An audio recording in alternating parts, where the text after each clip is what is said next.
After a stellar battle last week at Watkins Glen, we head to the Bluegrass State and Kentucky Speedway to lock down who will be in the Championship 12 come next week at Dover. Hello everybody and welcome to the regular season finale. My name is Sam Cooper here with the ESBN, and joining me in the booth is our usual broadcast partner, Mr. Frank Marchese, and a special guest in the booth as well is our other broadcast partner, Mr. Byron Rodney. Guys, season finale, one more chance. There's only three more spots left to gain. Who's going to get it? This is going to be a really close race with these guys. We have two guys, Dakota Curtis and Dylan Hastings, can clinch after the first stage. Then after that, from Trevor Massetti on down, anything can happen. And also throw in the curveball, somebody who's not in the playoff chase right now or that's close could possibly win this race and lock themselves in at the last second. So really, anything can happen here tonight. Anything can happen, anything can and will happen, guys. I've been paying attention to this league while I've been out on the road, not being able to be part of the broadcast with you guys, watching the broadcast. And everyone, please, give us a like, give us a shout out on our online media. We'd love to see you there. And you pick a better track to do this at than Kentucky, where you've got multiple grooves, you've got multiple lines to go to make this thing happen. Are you going to run that tire saving line, be on the outside groove, or are you going to cut that track down low and go for the time saving? And that's the big question here. Obviously, this track is very much more difficult than it looks. Obviously, the bumps don't exactly help around here. Kind of makes it a bit more difficult, Frank, with how you actually turn those corners with those bumps that happen, especially through the corners. It is different, it is difficult, but not nearly as difficult as it has been in the last iteration of this track. Even though this track still has a lot of bump and still has a lot of character and movement to it, it's not nearly as bad as the old surface was. Plus, there's a lot more banking in turn 3 and 4 now, so that's going to help out a little bit. So yes, this track does have a lot of characteristic to it still, but not nearly as difficult to drive as the last one. Not going to be so abrasive on those Dr. Feelgoods on all four corners of the car, but I would still look for these guys to be screaming for rubber when they come in for a pit stop, especially after about a 15 to 25 lap run. So 4 minutes left in practice. Don't forget we have a sponsor with the channel, that is Die-Cast Nuts.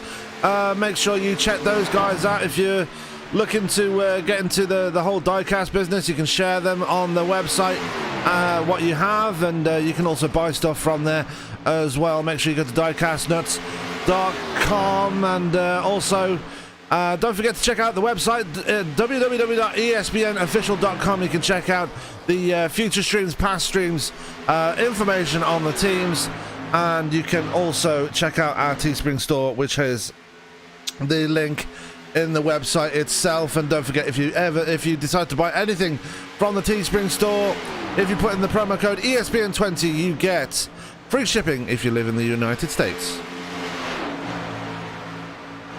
And definitely a lot of great stuff on that Teespring store. As we've only got a couple of minutes left in this practice session, and just to draw your attention to some of these guys, Austin Shoemaker, currently the fastest driver. He is outside of the top 15, really, is where you're looking at. Zachary Wilson, another guy who's not in the top 15.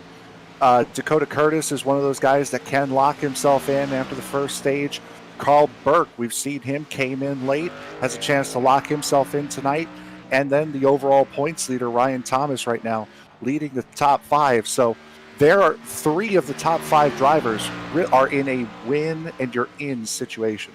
Yeah, taking a look at the timing out there as they're out there laying down these laps, I'm looking at, say only 0.2 of a second separating the top 10, not even 0.2, 1/10 of a second, 1/10 and a half, separating the top 10 cars out there in lap times. As we're looking at Carl Burke, I just want to point out the fact that Carl Burke is a regular runner in the series, and next season will be part of a new charter joining the team, joining the series. Now, I have been in contact with league commissioner Steve Kerpel, And I believe a certain VSM Racing will be making its debut in Season 3 in January. Yeah, very exciting news. A couple drivers that are coming in that have been on ESBN quite often are going to be coming into this series for next season, which should be starting, I believe, towards the end of January, beginning of February. So should be January 3rd. Okay, so right smack at the beginning of January. So I'm sure it's going to be a fun and entertaining ride. Yeah, VSM Racing, folks. Pay attention to it because little birdie told me there's one heck of a driver lineup being put together for that. The likes of Carl Burke and a few other names that I'll let Sam be the one to introduce. We have Michael Sturgill. We have Nate Siefka. We have Dominic Byrne, the fast Irishman, coming back to iRacing after a 2-year break, coming to race the stock cars on Sunday nights. We have none other than the ARCA driver Ronnie Osmer joining the series as well. That is going to be one to look out for next season. That's a stout lineup, and honestly, I'm not surprised with that lineup. You didn't. One of the drivers that I had suggested wasn't contacted. I'm really not surprised now. As we've got about 23 seconds left in practice now. Austin Shoemaker obviously at the top. While we're under qualifying, I do want to reach out to one of the drivers. Now, before we do that, before we go into qualifying, let's take a look at the way it looks in the playoffs right now. As you can see, Dylan Hastings and Dakota Curtis are clinched if they make it past stage 1. Trevor Massetti, 38 points in. Dylan Holcroft is in. Daniel Holcroft. That's the one. Daniel Holcroft is in by 30 points, but this is where it gets interesting here, guys. Kerpel in +4, Easley in +4, Kunkel in +0. So he is the man on the bubble. Then you got Austin Harger, Dominic Lee, and then Garrett Davis, 21 points out. Those 6 from 10th down to 15th. That's going to be where the race is here tonight. And 16th on back, they have to win here tonight. A win you're in situation, and Kentucky's a good track to with multiple grooves to race in. Lots of room for these guys. Are we going to see the action that we're used to seeing in this league? I have zero doubt about that. I look for a great race tonight, guys. And there were a lot of guys there were some big movements coming out of the race at Watkins Glen last week. Steve Kerpel jumped in. James Kunkel on the bubble. Austin Harger had a big fall. Caleb Leviner, after not racing last week, and I don't believe he's here either this week, took a tumble out of that top 12. So there were a decent amount of guys that were shuffled around after that race at Watkins Glen. Made this a lot closer than it was a week ago. And Garrett Davis, he's had a horrible last couple of races as well, and that's really cost him in the points as well, and that's what's put him so far behind the bubble. But he still has a chance to make it in if he gets a good result here tonight. As we're looking at Clinton Leatherwood right now, just put the first time down, but immediately gets displaced by Austin Shoemaker, who's running that really smart-looking monster paint scheme this week. And Austin Shoemaker was the fastest car in practice, so to see him, we have seen him very quick. I believe it was Richmond where he won the pole. So nice to see him up there, and he's rim riding that car right now and finding speed out there as he starts his third time lap. Yeah, I see him rolling that outside lane, gaining that momentum that he needs down that straightaway, but then he takes that hard left turn, dives it down to the apron to the start-finish line to cut that time to get the quick lap out there. Clip the apron in 1 and 2 right there, Byron. Now, as far as the playoff people go, the people that are already locked in, let's take a look at Parker Bland, as he's got, as always, the most extravagant scheme out there with the pink with the yellow stars and the blue and the purple, and Parker's always got the most interesting paint schemes out there, it seems. Cannot miss that car on the track. And it's because of that I'm surprised he doesn't have any sponsors on that car. That's one you'll see from a mile away. I think sponsor ideas there. Yeah, I think he got upset because I called his paint scheme last week at Watkins Glen generic. So yes, he went a little extra this week. Yeah, so sorry, Parker. He did have a furry guy on the side. I didn't see that. I do apologise to Parker for that one. There's one driver that we've not really spoke about tonight, and he's been absolutely lighting up the field the last couple of weeks. Warren Keith, who's just coming out of pit road right now, looking to make it 3 in a row here. He's won the last 2 here, Byron. Warren Keith, sporting that beautiful Pepsi colors out there on the 88 machine, getting out there, starting to take his time. Let's see where he slots in on the tower. Yeah, as he crosses the line to start his qualifying lap, as a familiar name at the top of the board now. Ryan Thomas is on the pole as it stands right now. Dominic Lee in second place. Zach Wilson, who missed last week's race, and that really did cost him in the points, down is up into P4. Trevor Massetti looks like he's struggling so far here tonight. Frank, he's only down in... Actually, I take that back. He's just made a complete liar out of me. He's going to second place. Well, Massetti's had a very good run of racetracks, a good run at Richmond. Last week at Watkins Glen, he had a solid run. Warren Keith running that outside lane, puts it the slowest of the times right now.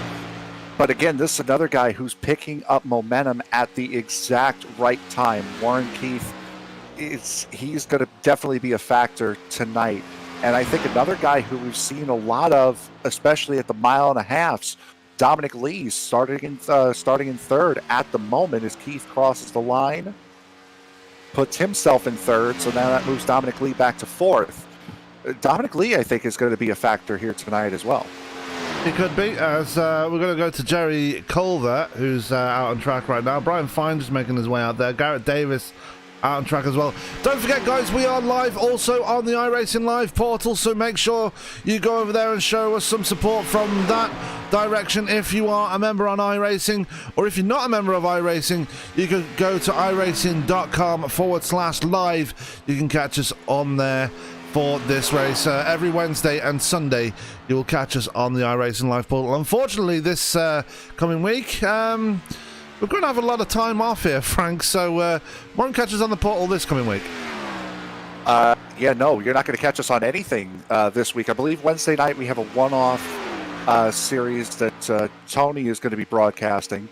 But the next time you're going to see us back on our normal schedule is going to be next Sunday for Chris Cup at 10 to 7 p.m. Eastern, and then right here for MPI. And then for... the next time we're on the portal after MPI is the Sim Racers Edge Indianapolis 500, a full 200 laps at Indianapolis. Myself, Tony, and I believe Byron will be joining us for that race as well. I plan on being there if I can be there. We all know how Byron's schedule works. It's a wonder that he's at the house tonight, able to actually sit here and call a race with you guys. As we go back to the qualifying action, James Kunkel out in the Coke Zero number 91. Now he is the man that is literally on the bubble coming into this one tonight. In this qualifying session alone is going to be important for the man in the 91 Toyota. It always does put a little bit of extra pressure on you when you are in a must-win situation, or at least a must-compete situation, especially when there are guys. I was surprised Brian Fine is not in this group. Same with Zachary Wilson. Those guys are competitive every single week. So this is not going to be easy for Kunkel in the 91, as his first lap puts him into the top 10, albeit just barely 10th position for James Kunkel. And that's what he needs. He needs the top 10. He needs to be in the top 10 to have any chance of being... Well, he just needs to finish ahead of the 3 behind him to make sure he is in the top 16 for the playoffs next week at Dover. And let's talk about Dover for a quick second there, guys. What a race to go to open the playoff proceedings next week. Dover it's a roller coaster of a ride. If you've ever been in a car or on that track in iRacing, or actually even attended a race there, TV does not really do that justice. The vertical drop and the vertical rise that you get going into and then out of the corners there, you have to learn how to work that throttle so you don't get a snap see you by moment on corner exit. Yeah, we're used to seeing that as a playoff racetrack, so we know what type of racing that track can produce under the most difficult of circumstances. What's going to be definitely going to be interesting is with every race in the playoffs being a cutoff race, what are drivers going to do to try to get ahead at a track that's as short and confining as Dover is? Now we're looking at Steve Kerpel making his way out of turn 2 right now. Actually, out of turn 4, I apologise. As he comes down towards the line to put his first lap time in. Now this is another driver that's on the bubble coming into tonight. He's actually 3 up from the bubble, so he is probably one of the more likely drivers to make it in after tonight, barring he doesn't have a bad result tonight as he puts it up to P10. Loving that paint scheme on the Interstate batteries, number 18 is Steve Kerpel. The way that he put that white and green together, man, that car looks good. Yeah, it certainly does. We'll see what it can do as it hits the line right now. About to start his third and final lap. Bumps himself all the way up to P4. What a lap from the driver of the 18. Hits the apron in 1 and 2, so kind of kills this last one. But Carpel doing exactly what he needed to do right up to P4. Yeah, putting himself at the front of the field for the start of the race, hoping to stay up there in the front of the field all the way through the first stage. That's where he needs to keep himself to see himself advance in the next round. As he crosses the line for his third and final lap, it will not be an improvement. As Frank rightly said, he clipped the apron going through 1 and 2, kind of killed his lap off a bit by about a second. So Kerpel going to have to make do with P4 right now, but that is going to do it for qualifying. Only Ryan Wilson not taking the time here. Michael Sheffield, you're going to see him on the ticker at some point here tonight. He is not in the race. He is actually tonight's race control, so don't pay any attention to that name here tonight. But let's get an interview in before we go. Let's go and reach out to the man that we've just seen out on track right now, the 18 of, if I can get hold of him. We're going to go reach out to the 18 of Steve Kerpel. And Frank, I believe you got him now. Yeah, Steve, an absolutely incredible lap out of you. From what it looked like on the first lap, it didn't seem like you were going to get there. What did you find in that second lap? First lap, really, guys, I was just trying to get tires to warm up. Second lap, you could really turn a heater if you got enough heat in them tires. And, I mean, I just gunned it and came out with a fourth-place start, so that's awesome. How much added pressure are you putting on yourself now, knowing that you're only 4 points to the good at the moment? How much does that fourth place start really relieve some of that pressure? Definitely helps, Frank, but honestly, I'm just trying to go out and race the track, run my race. I'm not really trying to think about it. If we finish good and get in, great. If not, yeah, that's okay too. I'm just trying to run the race. Perfect way to look at it, Steve. Good luck tonight, bud. Thanks, guys. That was Steve Kerpel joining us in the booth right there. Before we do anything else, let's go to the grid for tonight's race. We've got 31 drivers set to take the green here as we bring you the grid for tonight's race, as for some reason it's showing me the latter part of it. But Ryan Thomas bringing home the pole here. The points leader really setting down the benchmark here for qualifying here tonight. Trevor Massetti will join him on the front row, continuing his good run of late. Warren Keith and Steve Kerpel make up row 2. Dominic Lee and Austin Shoemaker row 3. Fine and Wilson bring up row 4. And Garrett Brown and Clint Leatherwood make up row 5. Frank, bring us the next 10. Yep, that will be Ray Rogers and James Kunkel in row 6. Row 7 will be Matt Rogers and Craig Burns. Row 7 will go to Carl Burke and Richard Swavely. Row 9 will go to Daniel Holcroft and Christopher Fail. Row 10, Dylan Hastings and Justin Hendry. Byron, bring us the next 10. Well, that's going to be you because my timing and scoring is I didn't want to update. This is what happens when you don't turn the thing on for 3 weeks. All right, row 11 will be Dakota Curtis and Dustin Reeves. Row 12 will be Parker Bland and Garrett Davis. Row 13 will be Dakota Curtis and Dustin Reeves. Row 14 will be Parker Bland. Row 14 will be... row 13 will be Jason Clark and Austin Harger. Row 14 will be Kip Easley and Ryan Ezel. Row 15 will be Jerry Culver and Joseph Maharan starting shotgun on the field here. In the number 20 Toyota will be Ryan Wilson. So the cars rolling off the grid here tonight, guys. What are we expecting for this one tonight? It's going to be pretty wild. You're going to see different drivers with different mentalities. You're going to see guys like Ryan Thomas, Warren Keith, guys who are already in, possibly with a little bit of a more laid-back approach. Dakota Curtis as well, starting way back in 21st, just needs to survive until the end of the first stage. And then you have guys like Easley and Kunkel and Harger and Dominic Lee probably going to take a couple more risks than everyone else tonight, knowing what they need to do in order to get into the playoffs. Yeah, as we make the way in towards turns 3 and 4 here, we are ready to go for 160 laps of racing. Stage break will be on lap 60, so make sure you check that one off on your future calendar in this one as we go into out of turn 4. Pace car is off, and Ryan Thomas has control of the field as we come down towards the line. Green flag will fly in the air as of right about now, and we are going to be racing here at Kentucky for the season finale. And playoff spots are available. Who can get them? Head into turn 1, and look at how close the top 3 are. We've seen those guys beating and banging the doors off of each other these last 3 weeks, essentially. Now, this being the 3rd week, they're right back at it again. But there's also the 30 of Dominic Lee. He's on the outside looking in. He's going to be really pressing already the side of the 88 car on the outside of 4. Coming out of 4, getting a little tight, washing it up the track, and pushing the 88 up there, saying, hey, look out, I want that position, but the 88's not having any part of it. Warren Keith to the outside, Dominic Lee to the inside, Ryan Thomas still holding the point. Yeah, it's Trevor Massetti just holding station in 4th place right behind him. Steve Kerpel's lost a spot there. He is in P5. Brian Fine battling out there with the 38 of Zach Wilson. 2 teammates going at it right there as they come through to the tri-oval. Austin Shoemaker dropping 2 spots down to P8 as Frank, I believe you've just seen something right there. Yeah, Dominic Lee and Warren Keith did get together in the middle of 3 and 4 there. That's pushed Lee all the way back to the 5th position. So Lee, again, he knows what he needs to do. He needs to finish as high up as he possibly can to make up the 18 points out that he's out.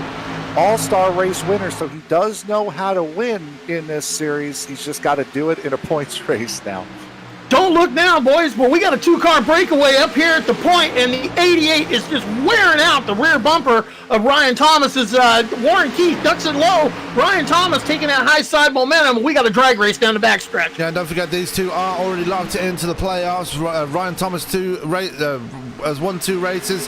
Same for Warren Keith. Trevor Massetti's pretty much in on points already, so he doesn't need to worry tonight. The man behind him, though, Dominic Lee, like you said, Frank, on the outside looking in, looking for a good result already. And we're looking for a good result tonight and already looking good for it as he's right on the back of that number 3 right now, coming through 1 and 2. Yeah, he is, and Kerpel just trying to stay a little bit away from those guys, give himself some breathing room just in case somebody does make a mistake.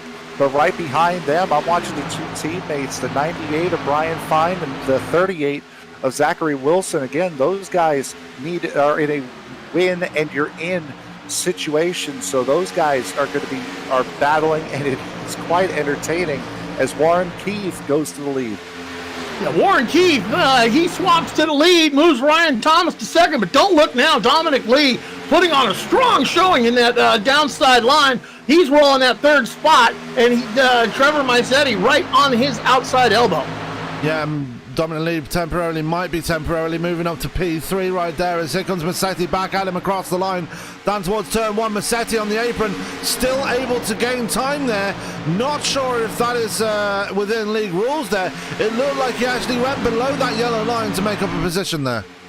Yeah, around here it's a little touch and go. It's kind of like Vegas. There's not a lot of room down there, but you can make it work. Is Fine now all over the back of the 30 of Dominic Lee as they head onto the front straightaway. Kerpel trying to fend off a fight from Austin Shoemaker in the 15. Yeah, you got to wonder if Dominic Lee didn't burn some of the goodie off of his tires holding that lower line as he did, as long as he did, starting to show that he's speeding just a tad here. Yeah.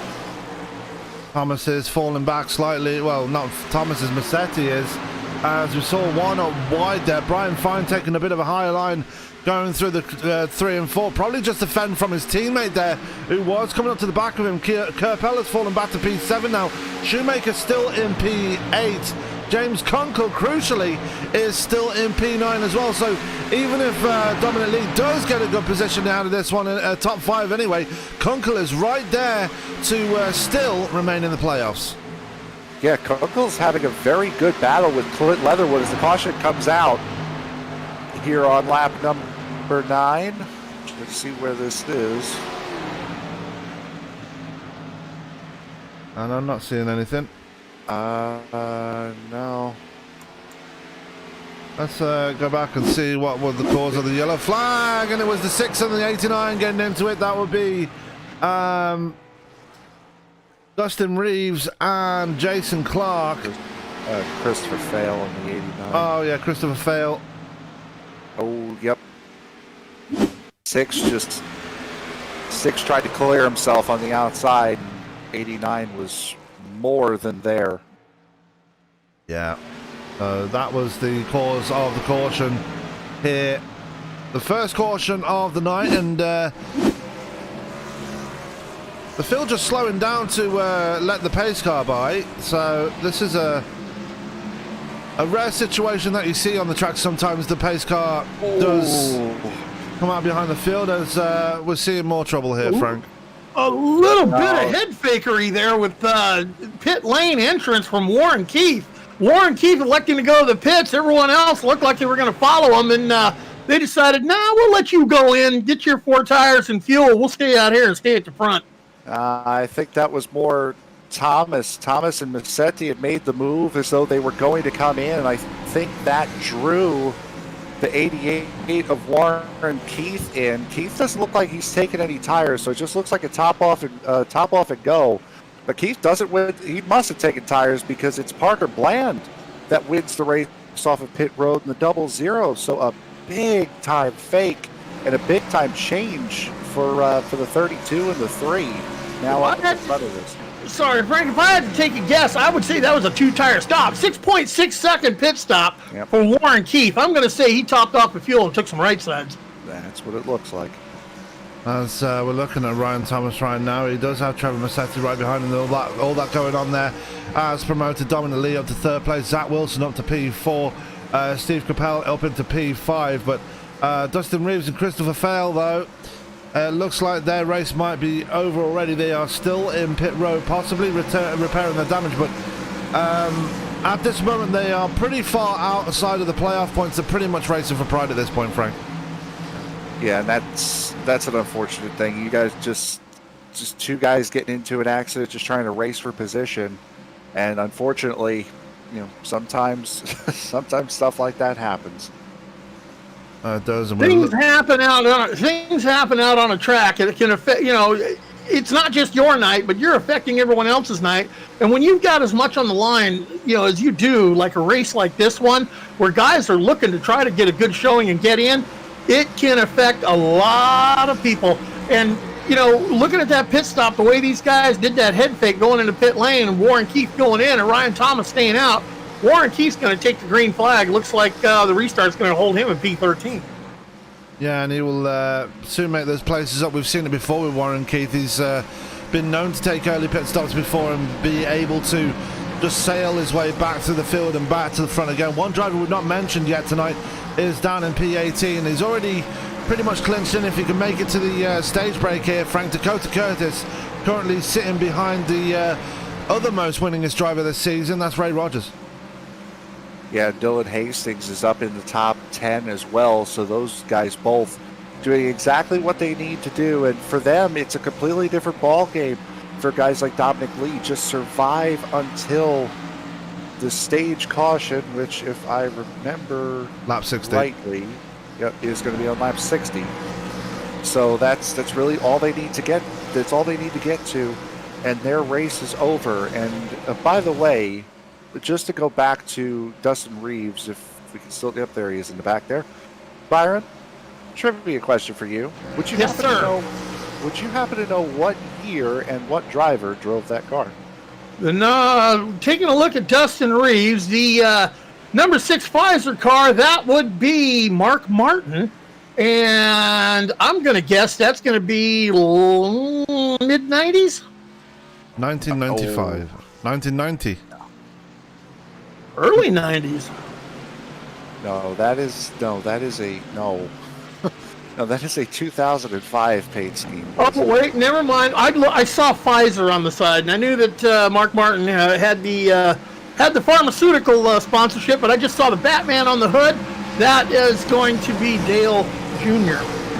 That would have been promoting the Batman Begins versus movie Superman back in 2000 and Batman Begins. back in 2005. I remember that race because they did it at Fontana at Auto Club Speedway, and yours truly happened to actually be there that day. Anyway, Frank, bring us back to the green for the second time tonight. So it'll be Ryan Thomas leading the way here for this second restart. Again, first car on fresh tires, as Byron said. Back in the 13th position is Warren Keith, as Massetti and Thomas will lead them down. Inside line start for Dominic Lee. I'm sure he's going to be happy about that. Pace car is off, slowly bringing the guys down to the line. There goes Thomas. We're back under green here. Working lap 14 here at Kentucky. Ryan Thomas wasting no time going to the whip, hitting the loud pedal, taking off, saying, "See you boys, catch me if you can." And already Warren Keith making up a spot there, just completely makes easy work of Kip Easley. Now looking to the inside of the 5 of Ryan Ezell as they come out of turn 2. So Warren Keith on the move already, and he's got Garrett Davis, and I believe that is the 28 of Justin Hendry in front of him as well. So like I said, Keith may have fallen back early on in this one due to a fake out in the pit stops, but you know yourself, Frank, that it won't take him long to get back to the front again. No, and especially with the momentum that he's had over these last couple weeks, again, having won each of the last 2 races, and last week in dominating fashion, that 88 is going to be on the move as he tries to get around Garrett Davis in that number 42, also looking under the 29 of Clint Leatherwood, trying to make a pass. And Garrett Yeah, I don't look for him to be long towards the back there. Already up to P11, carving the field. Got his eyes set on the 42 and the 29. Give him about 3 more laps at this rate, and he's going to be up there knocking on the door of the 41 of Dylan Hastings. Now he's right on the back of, still on the back of Davis. And Davis doing a pretty good job of defending in that McDonald's number 42, paying homage to one Mr. Kyle Larson, who I don't think Kurt Busch runs the McDonald's scheme. I could be wrong. That would have been Kenseth at that point by the time he's running the All-Star race car from Bristol, and Larson was out of the seat by then. I was going to say McMurray ran the McDonald's paint scheme in the one before, but no. He did do that for a while, he did. Yeah. A big dive from Davis there on Leatherwood going into 3. And that was because McDonald's endorsed McMurray because his name had Muck at the start of it. So it was like, yeah, we're going to sponsor you because you got Muck at the start of your name because McDonald's McMurray, you know. All that jazz. Anyway, going back to the actual racing, Dominic Lee has taken over at the front here, Byron, and this looking good for him in his battle to stay in to get into the playoffs, as I keep tripping over my words. Yeah, I was watching Ryan Thomas in that 32. He was taking an extreme outside lane there, allowing these guys, I don't know if Ryan Thomas brushed the wall or not. He's got Zachary Wilson to his outside. It looks like Zachary Wilson's going to take that second position, move Thomas back to third, but don't look now. Trevor Massetti and Colin Burke, who's rounding out the top 5, they're all right there, and as well as Steve Kerpel. I have a feeling we're seeing that outside line really start to come in. It's going to show that it's the dominant line. We saw the 88 of Warren Keith make the move on Garrett Davis on the outside lane. Dominic Lee passing the 32 on the outside lane. Just as I say, the outside's going to be dominant. Wilson goes to the inside. It is going to clear.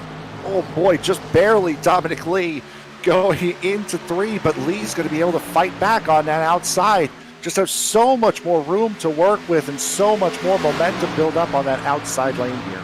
Now this is crucial for Zachary Wilson. This is crucial for Zachary Wilson because he is outside that top 16. Now they say outside the top 16 you need a win to get into the playoffs. This is a perfect opportunity now for the 38 to get that win and get that last spot in the playoffs, as if he does get that win, that will automatically put James Kunkel out of the running. You know, guys, paying attention a little back in the field, we were talking about the 88 Pepsi machine of Warren Keith. Those right side tires must have done him good. He has been hugging that bottom lane, catfishing that thing, as we call it, and moved himself around the guys. He's up to P8 and looking for more. Yeah, he has done great. But going back to Zachary Wilson, we've seen him all season long being really competitive. When I think back throughout the season of the races where we've seen him most prominently, I think back to Pocono, where yes, it was race strategy, but he also had the raw pace in that car to compete, and he certainly has the raw pace in that number 38 Miller Lite Ford tonight as well. Same for Dominic Lee. He won, like we already mentioned here tonight, he won the All-Star race back in Charlotte. Now another driver that could get his way into the playoffs by way of a win is this man in the 53. Up to P3 now is Carl Burke, having a very good run so far, as side by side between Ryan Thomas and Trevor Massetti behind him. This could get interesting between these two. They were not exactly friendly to each other last week at Watkins Glen, and it looks like hostilities are set to continue again this time around, Frank. It's a competitive fight though between these two. They ran around each other a lot back at Richmond. They ran around each other a lot back at Watkins Glen, and Massetti probably could have passed the 32, as boy, that 38 had to really let out of it at the exit of 4 there. That promotes Dominic Lee back to the race lead, and Carl Burke showing that he's got some pace on that inside line. Ryan Thomas, though, seems insistent on getting that outside line to work. Carl Burke looks like he just hung back there, saved the goodie on his tires. He did not make that pit stop when the caution come out, and he is just carving the field, moving him up to P2 right now as he sets sail looking for the back bumper of Dominic Lee. As he makes his way across the line, we begin lap 26 of 160 here. We're almost halfway to the stage break here at Kentucky, and a lot of faces that we don't normally see up at the front this early in the competition. Carl Burke being one of them. Dominic Lee usually hangs back there at the start. Zach Wilson, yeah, he's usually up there somewhere hanging around the top 5, but never usually in the top 3. Warren Keith, though, he's always near the front, and look where he is now, just on the outside of Ryan Thomas, looking for a top 5 spot now, Frank. Yeah, and talking to guys that we don't usually see, Justin Hendry, we saw him win the stage at Michigan. He had a couple of good competitive races after that. But Garrett Davis, we saw the nightmare of a race he had at Richmond. I didn't have a great run last week at Watkins Glen either, as they go 3 wide, going into turn 3. There they go. Thomas is gone. It looked like Garrett Davis thought he was clear, and wasn't quite clear of Ryan Thomas, and Ryan Thomas just caught the bad end of that one. Go back and take a look at that one. That one looked pretty nasty for the 32. The man that was the points leader coming into tonight. Might cost him that now with that damage on his car. I'm not sure if they have a fast repair. I'm pretty sure they do. As we're looking back at the restart here, as I'm desperately trying to... There we go. Davis threw it to the inside going into 3 to try to get that move done, pushed up in front of the 32, and then the 32 wiggled up the track, and unfortunately the 88 of Keith was there. Really had nowhere to go, and the 32 of Thomas just comes out way on the bad end of that. Yeah, he does. Yeah, and I was just about to, make a comment on the 42 of Garrett Davis. he latched onto the back bumper of the 88, and as the 88 Keith was cutting up through the field, he was right there with him, coming with him the whole way up. And oh God, what a heartbreak for Ryan Thomas. I'm still feeling bad for him. Wholesale pit stops right now as everybody, apart from a couple of drivers, actually no, everybody in pit road. I was wrong there, as looks like Chris Fail is going to get his lucky dog there. It looks like it's going to be Austin Shoemaker winning the race off pit road. Doesn't look like he might have taken much in the way of tires there, Frank.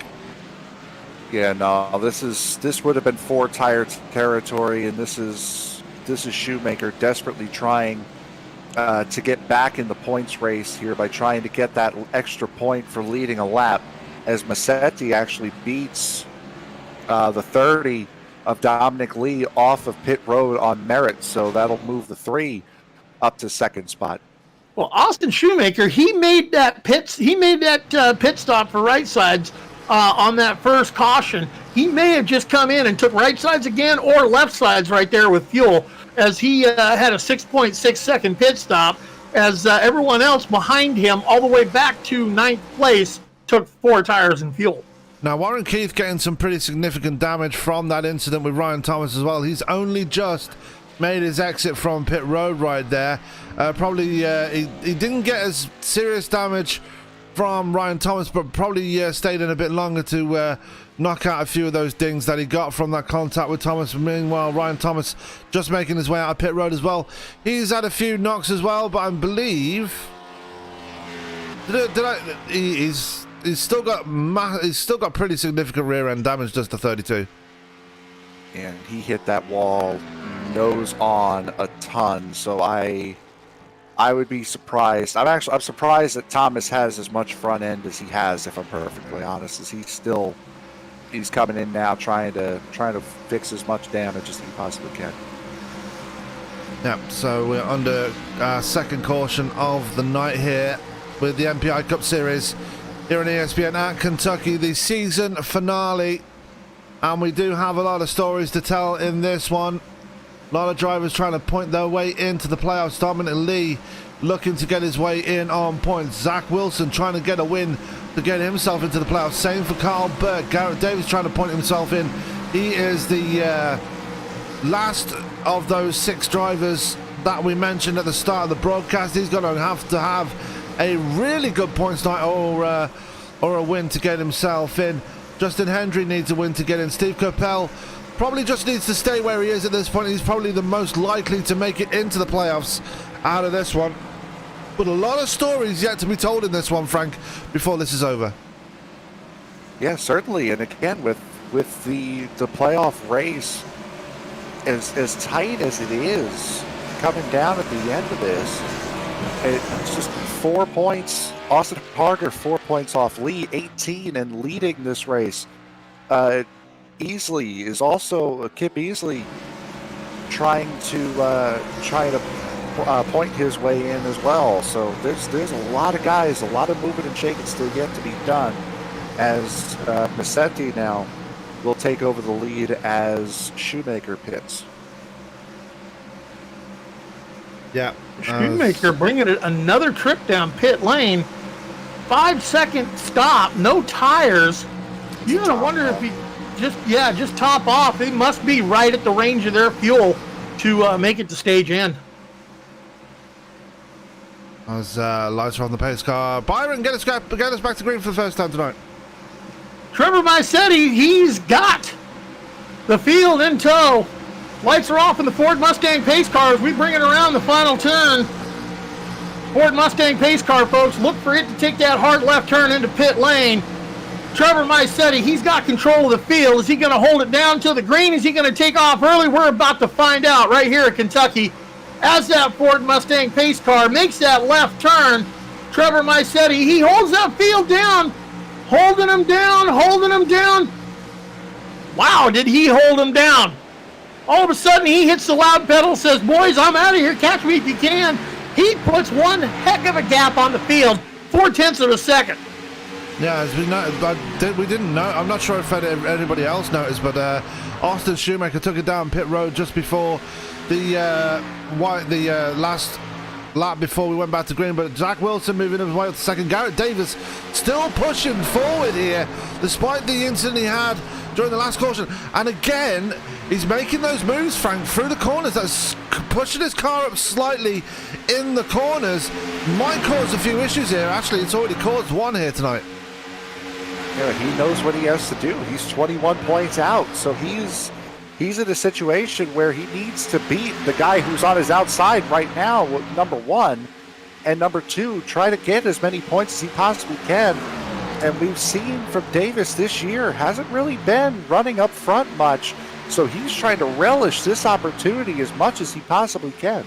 Yeah, Garrett Davis, he is out there. He has got his foot, he's in it, on it, all around it, and through it, driving on like he's on a mission, boys. He's saying, I'm going to come home with a trophy or a steering wheel here. Barring that, the number plate, but they don't have number plates, so that's pretty irrelevant. Anyway, as they come through towards turn 3, Dominic Lee looking very aggressive there on the back of Trevor Massetti. Zach Wilson now holds on to the lead. Biggest mover so far in the race is the 42 of Garrett Davis. He's up 19 spots, so this has not been easy for the 42 to make his way up to that top 5 position. And right behind him, Justin Hendry moved up 14 spots himself. So a lot of people making those big runs towards the front, as we're not even we're just past halfway towards the stage break here, Frank. Yeah, and this is the first time we've really seen Justin Hendry up towards the front ever since that Pocono race that I had mentioned before. As he takes it to the inside of Garrett Davis, Hendry is outside of the top 16 in points right now, so he's looking for a win, and he's in a win and you're in situation. Does have a stage win this season is Zachary Wilson, still running away from this field. Dominic Lee falls back down to third after Trevor Massetti gets past him. Carl Burke holding on to fourth. Yeah, as Burke is another man that's in a win and you're in situation. He has to win if he wants to make it to the playoffs, obviously. I spoke to him pre-race today, and he said he was very anxious coming into tonight. He just didn't want to be that guy to spoil the points race. But at the end of the day, if they're saying that if you get a race win and you're into the playoffs, why not be that guy? He has to get it on the top step of the podium if he wants to be a playoff driver next week. You do have to be a little selfish at times, and this is one of those races where, yeah, people are going to be angry at you initially, but once everything sort of calms down and you realize what's going on, that, yeah, it's okay, I kind of understand where you're coming from. As Trevor Massetti battling now for the lead with Dominic Lee on the inside of him going through 3 and 4, would assume Wilson will be able to hold on to this on that outside. But also, look who's up here. We haven't seen much of him over the last couple of weeks. The 19 of Garrett Brown has worked his way up. He's into the top 6 now as Justin Hendry gets past him at the 28. Yeah, I'm driving Garrett Brown. Sorry, carry on. I'm sorry. Garrett Brown just quietly under the radar in that Motorcraft Quick Lube Ford car, just slowly working it towards the front, holding a beautiful line, and yeah, I'm kind of impressed by that. Snuck up there without us even noticing.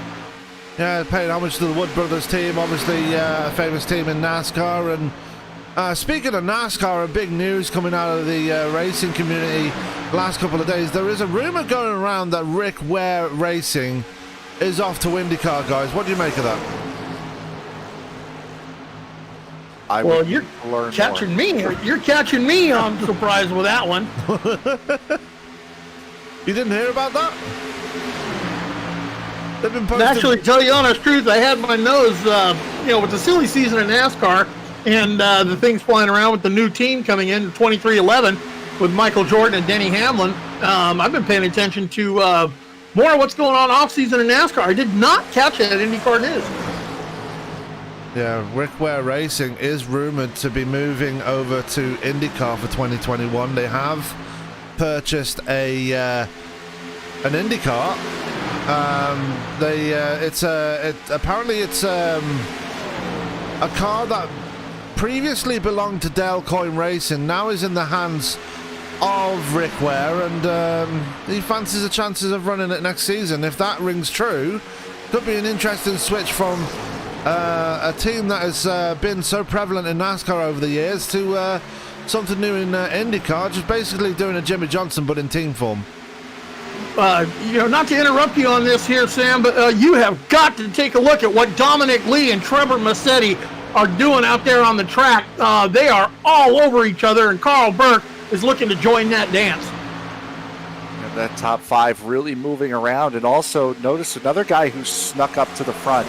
Dakota Curtis in that number 12 Ford has worked his way up there as well. Clint Leatherwood as well, hanging on to the back end of that top pack as they're 3 wide with Ryan Thomas just trying to stay out of the way. His race well and truly over after that incident that brought out the second caution. Yeah, and he hit the wall to boot as well, so he's not having a good time out there as the man who came into tonight as the points leader. But we're going to see some excitement here as Dominic Lee going to push his way to the front again, to the inside of Zach Wilson as they come through 3 and 4, as almost contact between the two Fords there, as look who's sneaking up on the inside. Carl Burke going to take a look, and Dominic Lee just shuts the door right in his face.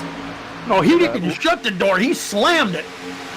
That looked a lot closer than it was coming off of turn 4 as Burke tried to take advantage on that inside. But again, just how much momentum you can hold on that outside. You really need a good run on the inside lane if you want to make a pass, especially down in the 1 and 2 end of the circuit.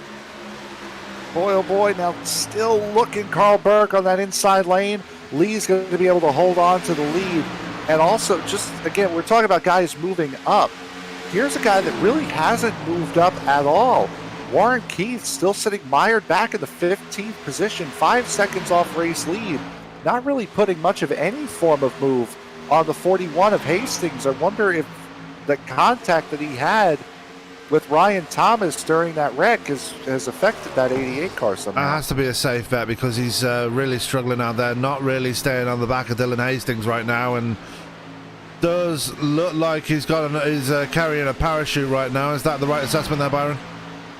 Yeah, I was just taking a good look at his car. I don't see any obvious damage on it, but we are at Kentucky. Aerodynamics on these things is a big thing on these cars. The aero affects the way the air flows over it, affects the way they handle so much. And if you get that tail bent or a side fender bent just the wrong amount of way, you're going to lose your side grip and you're going to lose that downforce that you need to hold you through that corner.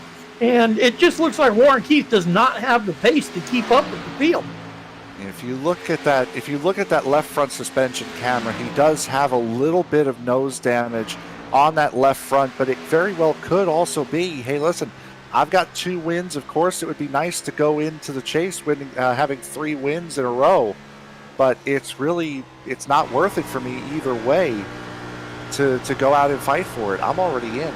Yeah, I'm taking a look at the front splitter on that car. If you take a look at the front of it, the left front splitter looks like it is bent in pretty good.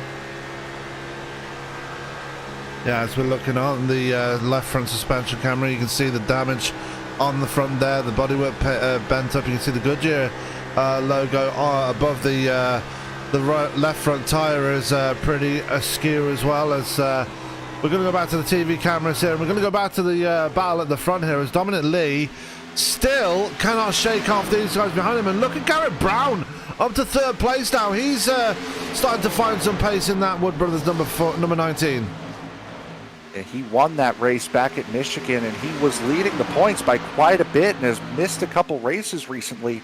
We're used to seeing him really hang around somewhat in the midfield and then find himself up in the top 5, top 10 range come the end of the race. He's showing what he can do.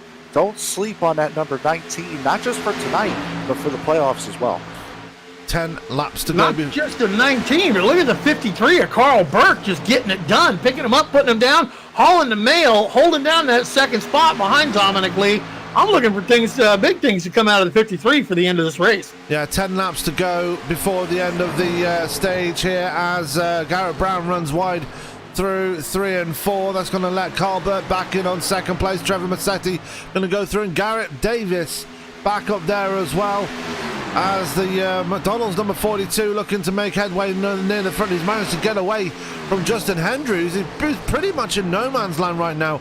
Not exactly being caught by Dakota Curtis and not exactly catching up to that lead pack either. Yeah, go back to the Saturday race. Omar Baha, same issue with him over these last couple of races in the E-Formula Series. Hendry finding himself in that situation right now.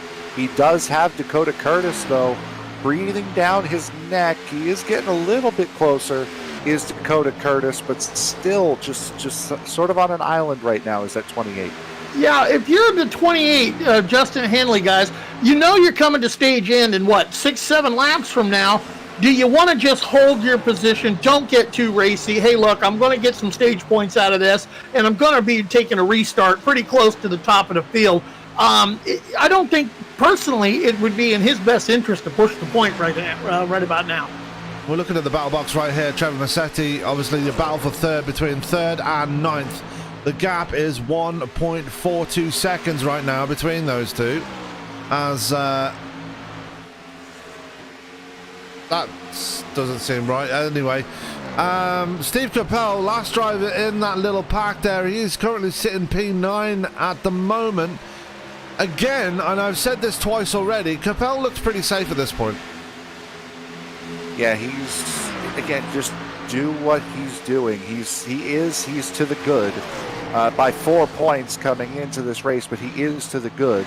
So it's, again, we talked to him pre-race as well. Just try to ride. Don't really mess up your race and try not to get caught up in somebody else's stuff. And Kerpel's doing a fantastic job of it right now. Yeah, as they come out of turn 4 down towards the line once again. Dakota Curtis, and I will say this, Dakota Curtis looks like he might be the cork in the bottle here. Zach Wilson, I've just noticed, has fallen all the way back to P8 now, so has he burned off the tyres? That might be the case here. That 38 not looking as fast as he was at the start of this run.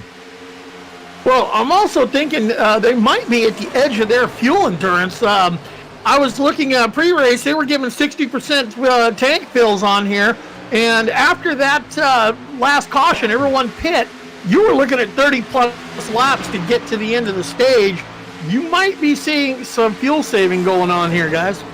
You might be, but one guy who certainly isn't fuel saving is the 42 of Garrett Davis, sitting in third position right now, really battling with Trevor Massetti. He's looking more forward at Massetti than he is looking backwards at Burke as he takes that outside line, trying to get that slingshot run off of turn 4. Unfortunately, he's not close enough. Might be able to get a run going into 1 for the 42. 3 laps to go before the end of the stage, so they will not have to worry about fuel at this point as they come through 1 and 2, and they're still dominantly looking to get those all-important stage points as they come out of turn 2. He is going to be absolutely praying to see that green and white checkered as they come through 3 and 4 right now. Massetti leaves the door open for Garrett Davis, who pushes him up wide. Now 2 people on the outside looking in, sitting 1 and 2 as they cross the line to begin lap 59 here, Byron. Yeah, God, Garrett Davis making one heck of a move. And the number 3 of Trevor Massetti just saying, you know what, go ahead and take it. I don't need to get the dent on there. But the big winner in that exchange, if you ask me, looks to be Carl Burke, who's just pouring the coals on and is taking that low line down on the inside of Trevor Massetti right now. We're going to have one heck of a race to the end of the stage. As lap 60 begins here, I'm not sure if they race to the end of lap 60, but they cross the line regardless. And the end of lap 60. Yeah, they're going to have to the end of the lap, it looks like. So they come through 1 and 2. And what have you just seen? Davis really putting the pressure on. Yeah, he is. Dominic Lee, and again, these guys are both on the outside looking in. Only 3 points separate these two. And there he goes. Davis gets to the rear end of Lee. Lee somehow keeps it straight. It's going to be Garrett Davis winning the stage. All important stage points for him. And Dylan Hastings and Dakota Curtis. Important for them. Oh my God, you have got to take a look at that replay. ESBN save of the night. has got to go to Dominic Lee because he got it all kinds of ways sideways, never touched the wall. Yeah, Thank but you to the wide track. I will have a small bit of criticism though. Bit too early for a bump and run, in my opinion. But like we keep saying, it's the season finale. Anything matters, but that is going to do it for the stage here.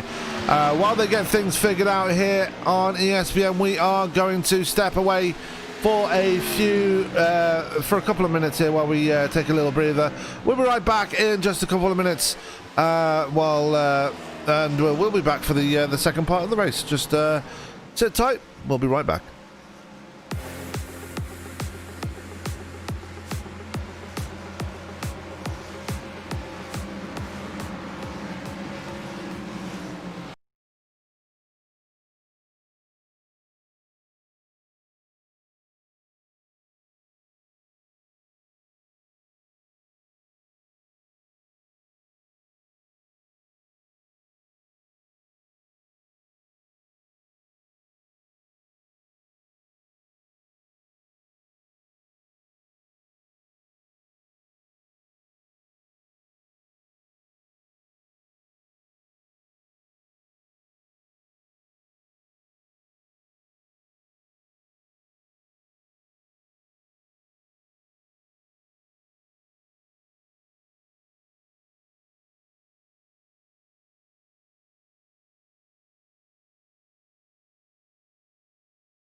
And we're back live here at Kentucky, and during the break there we noticed there was a big incident just before the end of the stage. Frank, do you want to talk us through that? Yeah, there was a major incident between the 12 of Dakota Curtis and the 18 of Steve Kerpel. While we were watching that battle for the lead, Carpel, Dakota Curtis, and Swavely were battling. Coming out of 4 onto the tri-oval, they all kind of squeezed each other. Going through the tri-oval, like at the line, 18 starts to move up to get off of the side of the 60. The 12 tries to move down to get behind the 18. and the 12 and 18 both hit the outside wall extremely hard. Both drivers able to keep their cars straight, which is why the caution wasn't thrown. Curtis is able to keep going. He is now locked in because of that. Steve Kerpel, though, with major damage, still on pit road, a lap down at this stage. He was, again, 4 points to the good. Going into this race, he might be out of it now. We saw. I'm pretty sure it's telling me that there was an incident with Joseph Mahar as well. Didn't quite catch that, but anyway, lights are off on the pace car, and we're ready to go racing again. Obviously, unfortunately, I didn't have a replay of that incident between Curtis and Kerpel, but we'll take Frank's word for it, I'm sure.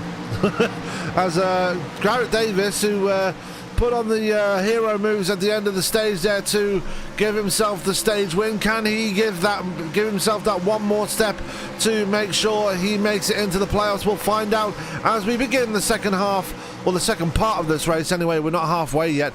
As they come down towards the line, pace car is off. Garrett Davis going to have control of the field. Green flag in the air. We are racing once again here at Kentucky. And a good start there by Garrett Davis. An even better one by Trevor Massetti, who's already alongside Carl Burke going into turn one there, Byron. Yeah, it looks like that inside line is where you want to be on the restarts, because Massetti got one heck of a launch. And he took that spot away from Carl Burke, who seems to be trapped up on the outside, as Dominic Lee is now worked down below him. Oh, no caution. Still, no caution. No, I apologise. We're good. We're good.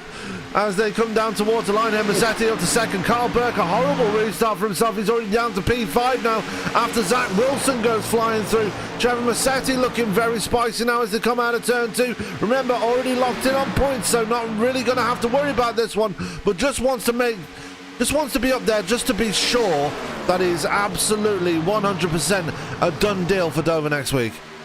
Yeah, Burke and Wilson with a little bit of a body slam, and Dominic Lee in that third position right now, looking to the inside of Trevor Massetti. And boys, we talked about it during the break. The only problem that I personally see with Garrett Davis's move is Dominic Lee had 100 laps to get him back, and here he is right on his back bumper. Yeah, he didn't wait no 100 laps. He dove in there right now. He says, you know what? Best way to get back at you, pals, I'm going to lead this race. Not giving much room at all as they go side by side through the triangle. Can't give up too much room though, because Massetti is right there as well. As these guys are not leaving anything on the table. But at the end of the day, Dominic Lee is going to get Garrett Davis back, but he does it in the best way possible, racing him clean. Yeah, you don't. But there was certainly a message sent there. You don't drive somebody all the way up the track in the tri-oval unless you're trying to send a message, and that was what Lee was doing, saying, yeah, just don't worry, I'll get you back, just not right now. Yeah, we're going to be swapping some paint here, pal. As they come through 1 and 2 now, look who's starting to make his way forward now, as he's alongside Carl Burke right now. Warren Keith has finally turned up the wick on that number 88 and is looking on the outside of the 53 as he is looking to move his way to the top 5. Contact between the 88 and the 53. Yeah, that got really, really close for comfort between the 88 and the 53. Also, we were talking about Richard Swavely being a part of that incident. Well, really didn't touch anyone, but was a part of that incident. Oh, Justin Hendry gets really squirrely hit after hitting the apron going into one. Look who's behind the two of those guys, Craig Burns and Ray Rogers. Those two guys, usually fixtures up at the front. Having got a peep out of them. Yeah, I hate to interrupt you there, guys, but I've got the scanner going on all the teams, listening to the chatter back and forth. We're going to be in for a great second half of this race because the comments are already starting to fly. Oh, the 42 on the apron. Yeah, that's let Trevor Massetti back in as they come flying down the backstretch right now. Dakota Curtis having a tough time. He's back in pit road again. So that number 12 is having a few troubles here. Pretty sure he's locked in on points now after making it to the stage caution. I do worry for the man in the number 18 though. Steve Kerpel was one of the guys on the bubble. I said if he was going to make it into the finish in the top 10, he would be in safely, but with him down there in P30 right now, and laps down, it's not looking likely that he's going to make it in now. Yeah, no, he's still in pit road with that damage, and that's just about as unfortunate as it gets for Steve Kerpel, who once again was just trying to drive his own race, and just had an unfortunate situation happen there, and there you sit. So single file for the top 5 right now. We've got side by side between Swaverley and Hendry right now as they come out of turn 2. Going to be side by side, big drag race towards turn 3. It's going to be Hendry that's going to win it, it looks like. Swaverley's still going to try and sail around the outside a bit further forward. We did have side by side action there, and we do have side by side action. It's Dominic Lee side by side with Garrett Davis, who's trying to take that first spot back away from the 30 as they come towards turn 1. And again, some clean racing there, but they're going to be very close to each other coming out of turn 2 here as Dominic Lee slams the door in Garrett Davis's face. No, Garrett Davis keeps trying that low line, and we've seen when you send it, as we call it, into that low line corner, you are going to wash up the track. And I'm looking at Garrett Davis. He keeps trying to send it, but the 30 of Dominic Lee is just holding him down, not letting him be able to wash up. It's either you're going to touch doors or you better back out of it. Dominic Lee holding down the point. And we've seen that Davis is pretty intent on running that inside line. We've seen 2 of our 3 cautions tonight, unfortunately, are from that 42, running up, trying to run hard off of turn 4, getting into guys and wrecking one, nearly wrecking the other, and Dominic Lee knows that all too well. Speaking of the other, he's up into P6. He's still holding on in P6 and still trying to get around Carl Burke right now. We're talking about the 88 of Warren Keith as he's still in that pack, and that pack is actually bunched all together now. So this could make for some interesting racing here, Byron, as they come towards turn 3. Going to be very interesting, and they're going to be very close together as they come out of turn 4. Swaverley almost into the wall. Oh, they touched again. Davis and Lee touched again at the line. Oh, and the tempers are, they are talking at each other in the race, and I'm telling you, this is getting exciting. As Sam, as I said, pre-race, Kentucky, you had multiple lines that you can run, and we've been watching these guys work that outside line, putting that rubber down on the outside line, but, not being able to hold that inside line as they're making that send-it move, and multiple lines going on. This race is getting even more exciting exponentially as we go on. And Garrett Davis is not giving up an inch here as Zach Wilson tried to get that second place away. Davis very aggressively just shoves him out the way and says, nah, this is my spot. I want that lead. Dominic Lee is all mine. Dominic Lee doing his best to just keep blocking him as we see Garrett Davis try to go down low again. Dominic Lee closing the door. Garrett Davis, we got a lot of race to go as the caution comes out. That it does, and we're going to go and find out what was the cause of that caution. Jason Clark, I think, in the 58.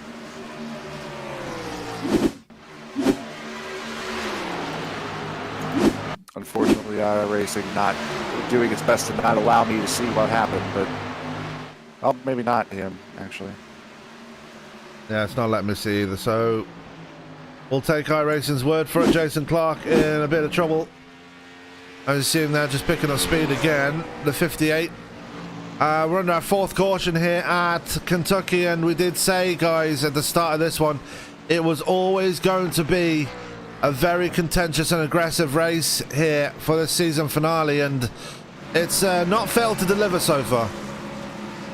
No, it certainly has. Especially, you would think guys that were on the bubble but in would be trying to secure their spot, and some guys that have been dominant up at the front all season long. Ryan Thomas, well, he was, not anymore. Warren Keith, Ray Rogers, we figured that those guys would be up at the front battling for the win.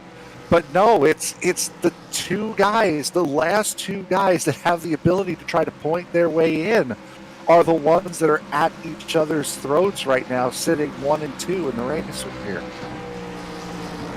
How many more fireworks are we going to see between Dominic Lee and Garrett Davis before this is over? And I've just noticed the SKM guys, they're playing the strategy game right now. All 3 of them have just come down pit road So this is going to make for interesting racing. Brian Fine, obviously, we're talking about Brian Fine, Zach Wilson, and Justin Hendry. All three of them have just took it down pit road. Those three guys in the SKM team playing strategy. The only guy in that team that hasn't played the strategy game is Warren Keith, who's now up to P4 through those pit stops. Yeah, you take a look at those pit stops. I'm thinking that was a smart move by Zachary Wilson, Brian Fine, and Justin Henley. They brought it down. They're going to come out on fresh rubber, and they're going to come out in P10, 11, and 12, respectively. I look for them to be carving up because everyone else has got 20 laps on those tires. And if you look at those three guys as compared to the teammate that stayed out, those three are not locked into the chase, have to win, and they're in. Keith, already locked in. Yeah. As Ryan Ezell, I think he might have been a part of that caution because he's in pit road and out of the car. So, unfortunate for the 5 there. He's had a pretty tough run these last few races and pretty much he's had a pretty poor season in the 5, to be fair. Yeah, he's been somewhat of a mid to backfield runner, unfortunately, for that 5, and he's a solid driver, just always seems to end up in somebody else's wreck. So lights are still on the pace car, and I know we were requested to interview some of the drivers in that bubble area, but with the way things are panning out right now, I don't think it's a very smart idea right now, especially with Dominic Lee and Garrett Davis, both of those guys on the outside looking in. You'd think that those two guys would want to work together and try and get themselves pointed in, but no, they just want to take lumps out of each other right now. Yeah, and they're not shy about it on the radio and talking to each other either. I'm going to say that's a wise decision, Mr. Bennett, because they haven't been shy on the radio in chat in the game, and I don't think that really needs to get out on air. I think I was about to, before that caution came out, I was about to just sort of calm it down a little bit and highlight Kip Easley. Easley is 2 points to the good right now. I haven't heard a single peep out of him all race long. He's about probably the only safe bet to bring in here for a quick interview as the driver of the 1. Well, with the lights about to go off in the pace car, do you want to have a quick word with him? Sure, why not? If I can find him. Oh, there he is. And the lights are off on the pace car. So let's get a quick word in with quick Kip Easley. Frank, you're with him right now. Yep, Kip, Frank Marchese in the booth. You got a copy, bud? Yes, I do, sir. All right, we're going to do this about as quickly as possible here. You've had a nice and solid race, quiet race, exactly what you need to be, only 2 points to the good. Yeah, it's still pretty nerve-wracking. There's a lot of racing to go left. We're going to see how everything goes here, and we're just going to hope to keep our nose clean and see what happens. Apart from keeping the nose clean, is there any other strategy that you have going for the rest of this race? Maybe try to be a little bit more aggressive or just be as passive as you're allowed to be with this 2 point cushion? I'll probably be as passive as I can be until I need to, just to kind of conserve the tires, and then we'll get a little more aggressive as we get toward the end here. All right, thank you very much, Kip. I know this is a little late call, but here, go ahead. Congratulations. Good luck the rest of the way. Thanks. You're in Prestige Worldwide, right? Wallbangers. Wallbangers, that's the one. So as we move Chip Easley back down, I have got no idea what is going on here. Anyway, we're going to go back to green. Frank, bring us back to the green flag racing here. So I told you Kip was going to be a safe bet. As the pace car ducks on off, Dominic Lee to lead them down. Garrett Davis to his outside, about to get ready to go racing here, about to start lap 84 of this race here tonight. There goes Lee. We're racing again here in Kentucky. Good restart. Garrett Davis not getting a great restart there. Looked like he either spun the tires or he was real late on that throttle. As Trevor Massetti moves up to second place. Warren Keith almost in it with Carl Burke again. Those two have not exactly been soft with each other so far, as here comes Richard Swavely to the inside of Carl Burke. Almost contact between the 60 and the 53. Some great racing going on right here, and a lot of guys that need to win in order to get in. Craig Burns, one of them. It's the first time we've seen him up here in quite some time, and that number 48, Carl Burke. We've talked about him all night long. Richard Swavely, I mean, we saw what what an impression he made at the All-Star race. We know he's quick enough to win one of these races, and Zach Wilson is also up there as there goes Bassetti on Lee for the lead. Hey, I'm going to give you another little bit. We were talking to Kip Easley. You know, he's holding down P9 right now. I'm taking a good look at the paint job that he's rocking on that car, that number 1 Pennzoil. A little bit of trivia. Who's he paying homage to right there, my friend? That would be Steve Park, sir. Steve Park. Dang, you're good. 3 wide on the inside. Steve Park, if you remember, probably most memorable for that big wreck he had with Dale Jr. a few years ago. That's probably what he's most memorable for, unfortunately. He also had a bad one, I believe it was a 98 at Atlanta as well, that put him out of commission for quite some time. I've got a great picture that my godfather took of him when we were at Sonoma when he hit the hay bales coming out of turn 2 and barrel rolled through the air. So to cut a long story short, Steve Park is well known for wrecking and not much for racing. That's a good that's a good thing to remember him by. He does have probably one of the greatest feel-good wins in NASCAR history after winning at Rockingham in 01. So we'll give him that one. As we've got a battle for the lead here, as Trevor Massetti looking for a way past the 30 and dominant lead, just like he did at Charlotte. The 15. Oh, Shoemaker in trouble. He got sent up the hill in 1 and 2 and hit the wall pretty good. It was off the front bumper of the 26, Daniel Holcroft. And Holcroft, we haven't talked about him much. He's 30 points to the good in the playoffs. Yeah. And he's one of the drivers that is pretty safe in the playoffs right now, as everybody just getting squirrely right there. Just seeing Parker Blanco for a ride through the apron right there and almost getting into the back of Carl Burke himself, the 00. He's been making steady progress coming up through the field as well. And look at Craig Burns moving his way up into the 3rd position. And James Kunkel, how about this? We haven't talked about Kunkel all night long since qualifying. That 91 is up there battling in the top 5, and look who else has made an appearance. It's the 51 of Ray Rogers. Rogers is well and safely in to the playoffs, having won 2 races this season. But we got a lot of newcomers up here to the front, and Burns appears to be the quickest of the lot. I don't so much newcomers as it's so much experience saying, hey guys, I'm going to let you slug it out there and burn your stuff up early. I'm going to hang back here and I'll slowly get there when the time comes. Well, with, 70 laps to go? Boys, the time has come. Kunkel's up here. Bland is up here as well. This is quite refreshing, if I'm honest. Yeah, good seeing Kunkel up there as he takes a piece out of the apron there and still able to hold on to it as he moves up to 3rd place. Look at the 2nd place now. Kunkel is on an absolute fly right now. Drag race towards turn 3. He's looking for 2nd place right now. And he's looking for the lead. Forget about that. Yeah, 2nd place, my fat Fanny Rumpus. He's looking for the lead. He's got it and setting sail. Kunkel is the bubble, by the way. Going into this race, he now has that bonus point for leading a lap. Boy, where in the world did Kunkel come from? And when was he allowed to put 5th gear in the thing? He's got the I wasn't thinking it was 5th gear. I was thinking it was warp drive. The way he come it.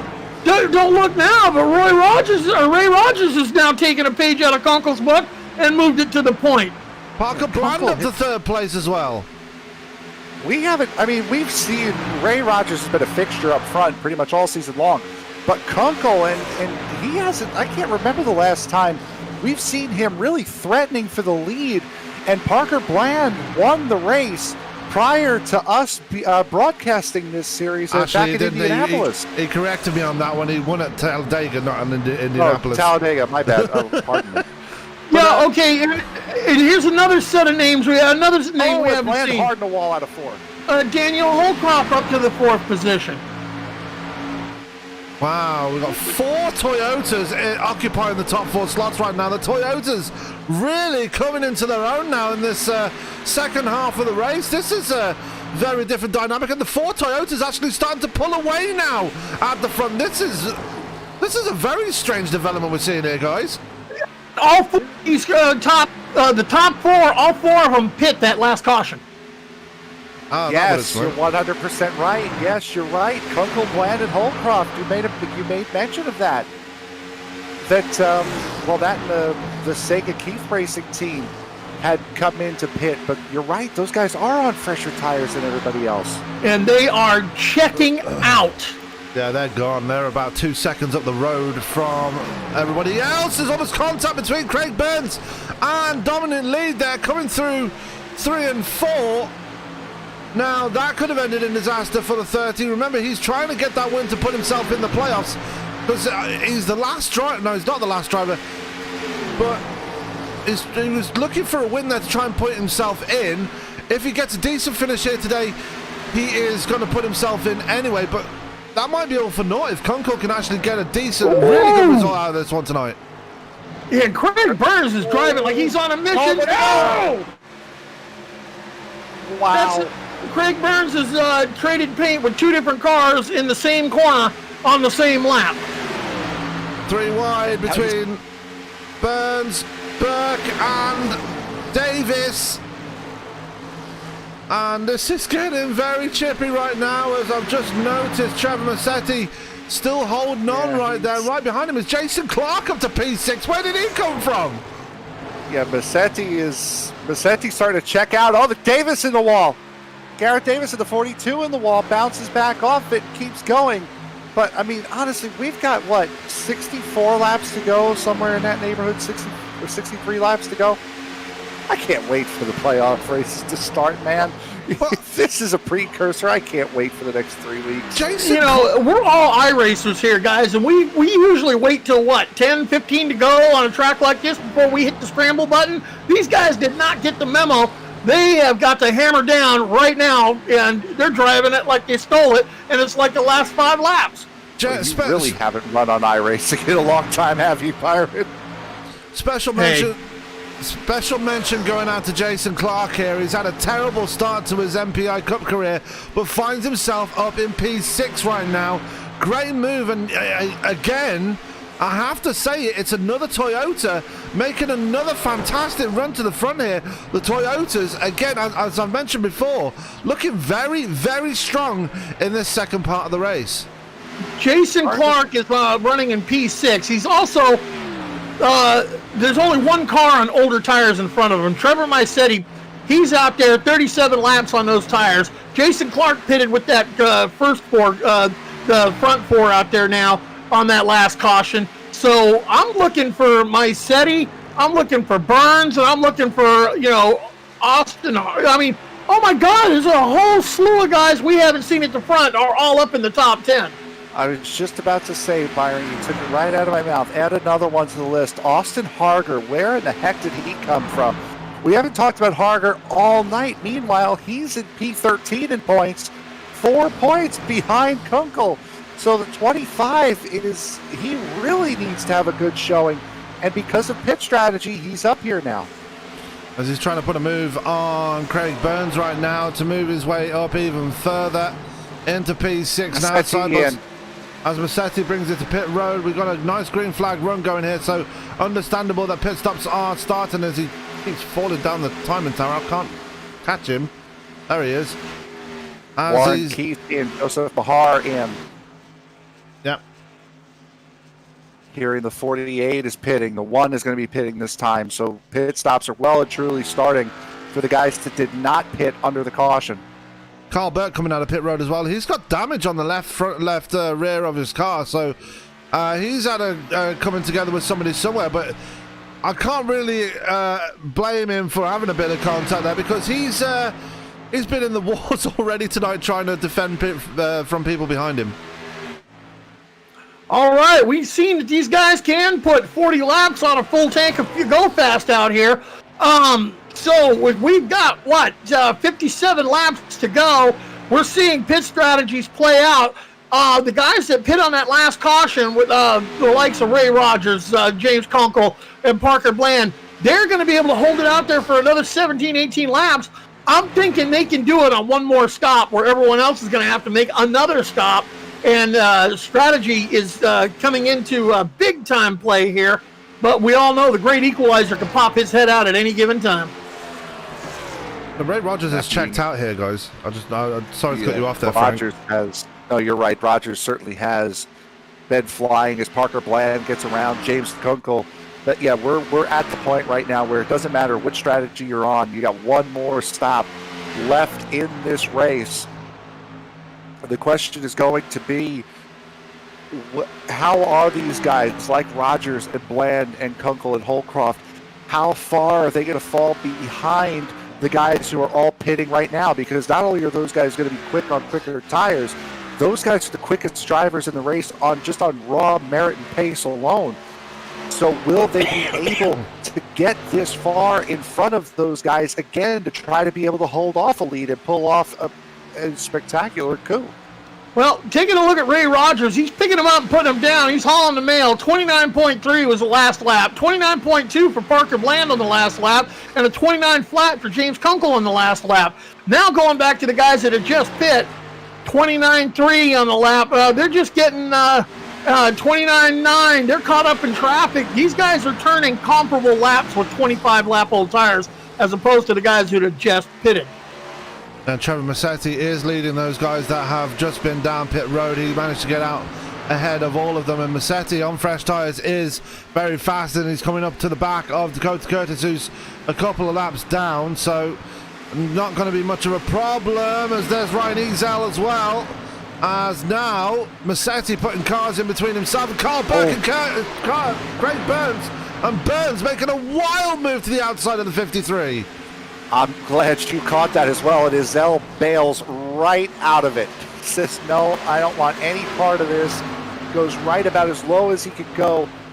Burke in, oh my goodness, Austin Shoemaker in the 15.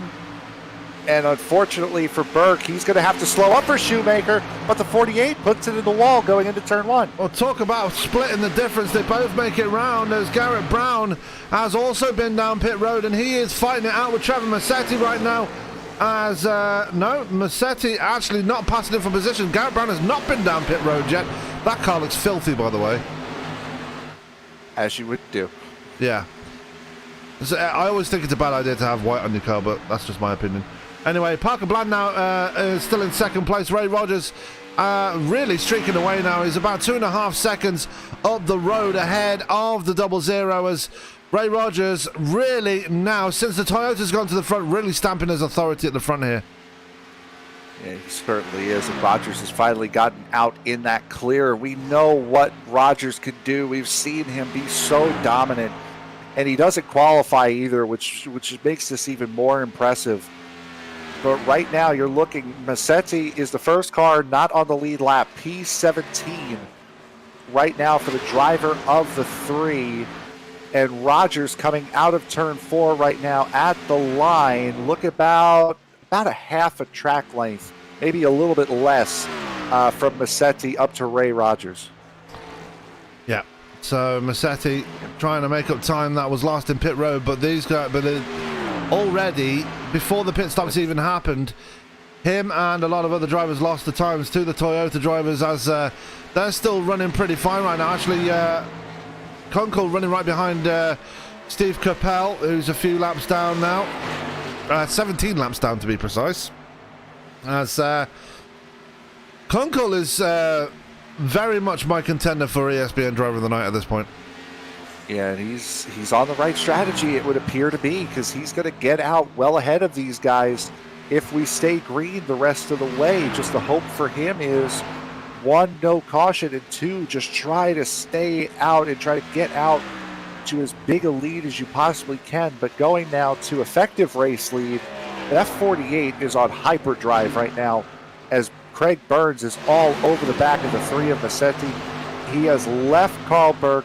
He has left Dominic Lee. That 48 is on the move. Yeah, but the question is it for the effective lead, though? Because those guys in the Toyotas got out to such a big lead before the pit stops happened. Will they lose all that time the longer they stay out? That's the question. They will. It's about what, Byron, you have the delta. What's the pit lane delta? I am taking a look at my timing and scoring. About 40 laps is what we saw these guys do. 41 max on this tank, on a full tank of Go Fast, and we're working lap 114 of 160 right now. And those front 4, they've been out there for 34 laps on those tires on that fuel tank. So if they can stretch it out another 6, that should put them on schedule to be able to finish this race under green. And if we catch a caution, it's just going to extend it even more in their favor. The guys that waited to pit 10, 15 laps ago, they're still going to have to bring it in for another pit stop. So I'm looking at this Toyota crew had the right strategy, and I'm going to tell you my vote for ESBN Driver of the Night is whoever come up with that strategy, that these guys brought it in on the pits and hit it perfect. Austin Harger in pit road. How long does it take to get through pit road? Like somewhere in the you're looking 30, at 40 seconds. You're looking at if you're taking a 14.7 second pit stop, which is your average pit stop for 4 tires and a full tank of fuel. The time it takes you to get into the pit, get your service done, and get out of the pits, you're looking at about 44 to 45 seconds max. So that's about a lap and a half or so you're going to lose, and so that would put Massetti ahead of Ray Rogers right now. Rogers going through, coming out of 4 right now, Massetti going into 3. So yeah, Massetti would be the effective race leader at the moment. Well, I'm taking a look at Massetti out there on the track, and his lap times, he's running 30-second lap times, but the guys that have got almost ready to come into pit lane again, they're running 30. Okay, I'm looking at a delta difference of about 0.8 of a second. So, and I just heard them call out pits right now, so we got more coming to the pits. I look for the top 4. It's going to be, oh my God, if a caution comes out, it's going to screw it all up. But I still think the advantage is going to the top 4 as Ray Rogers brings it into the pit lane. Parker Bland brings it pit side. James Kunkel brings it pit side. Here comes your Toyota crew. Yeah, Daniel Holcroft, the only guys of that Toyota crew not to go into pit road just yet. He stays out, and he's going to try and get a lap for a point for leading a lap here. But like you said, Frank, already locked into the playoffs on points pretty much. Daniel Holcroft doesn't really need to worry too much. And James Kunkel slides through his pits. Yeah, and you just saw, if you're watching Holcroft coming through 4, you just saw the 3 of Massetti and the 48 of Burns go by. So those guys right now are on the hunt for that race lead. They're back on the lead lap now. They should be out in front for the race lead here. Yes, they are out ahead of Ray Rogers and ahead of James Kunkel, who did slide through his pit box and is out behind Parker Bland now, so he's pretty far down the order. We're still waiting for pit stops from the rest of the field, and they are in pit road right now. Garrett Brown, Daniel Holcroft, and Dustin Reeves are in pit road right now. Okay, Trevor Massetti inherits the race lead. As you said, he was the presumptive leader after those guys made their pit cycles, but those guys that just pit, they have the ability to run this race to the end. They don't need to bring it in again. Trevor Massetti, he needs to bring it in, so we need to see where is that 45-second delta separate out, and there you're going to be able to see the story of the race. Holcroft, wow. Yeah, so Holcroft was just on the back straightaway right there, so Massetti is well clear of those guys at the moment. Ray Rogers was the first one to flinch and bring it in, and he was the race lead when he did bring it in. So it's going to be down to Trevor Massetti and Ray Rogers if everything stays status quo. Yeah, Rogers right now is getting 5.3 seconds behind Massetti for the race lead. Yeah, Ray Rogers came out in P6 there, so didn't lose too much through that pit stops, but he came out behind this man. Warren Keith made an early pit stop and is up there in the top 5, but the question is how long. That damage on his car is still really hurting him, as there goes Ray Rogers to his outside. And Rogers has to play a game of cat and mouse here with his own tires. You want to move up as quickly as you can so you can use those tires to full effectiveness for when those guys do come into pit, but you also need to save them just in case you have to defend against guys who have a lot fresher tires than you towards the end of the race. Well, looking at my timing and scoring, I'm seeing Ray Rogers, who's just now moved up to P4. He is 2.8 seconds behind your race leader, Trevor Massetti. Massetti's got 20 laps in this stint.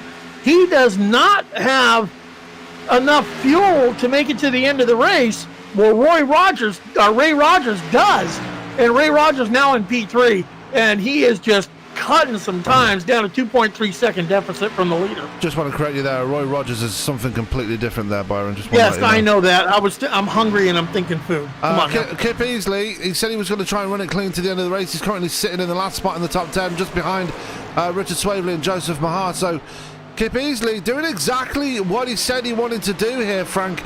Just run it clean, get a top 10, get away with the playoffs, and it looks like he's doing exactly what he said right there. Yep, he's in that spot right now, and Jerry Culver is behind him, and those are two positions in front of him. That's Joseph Mahar in the 85, Richard Swavely in the 60.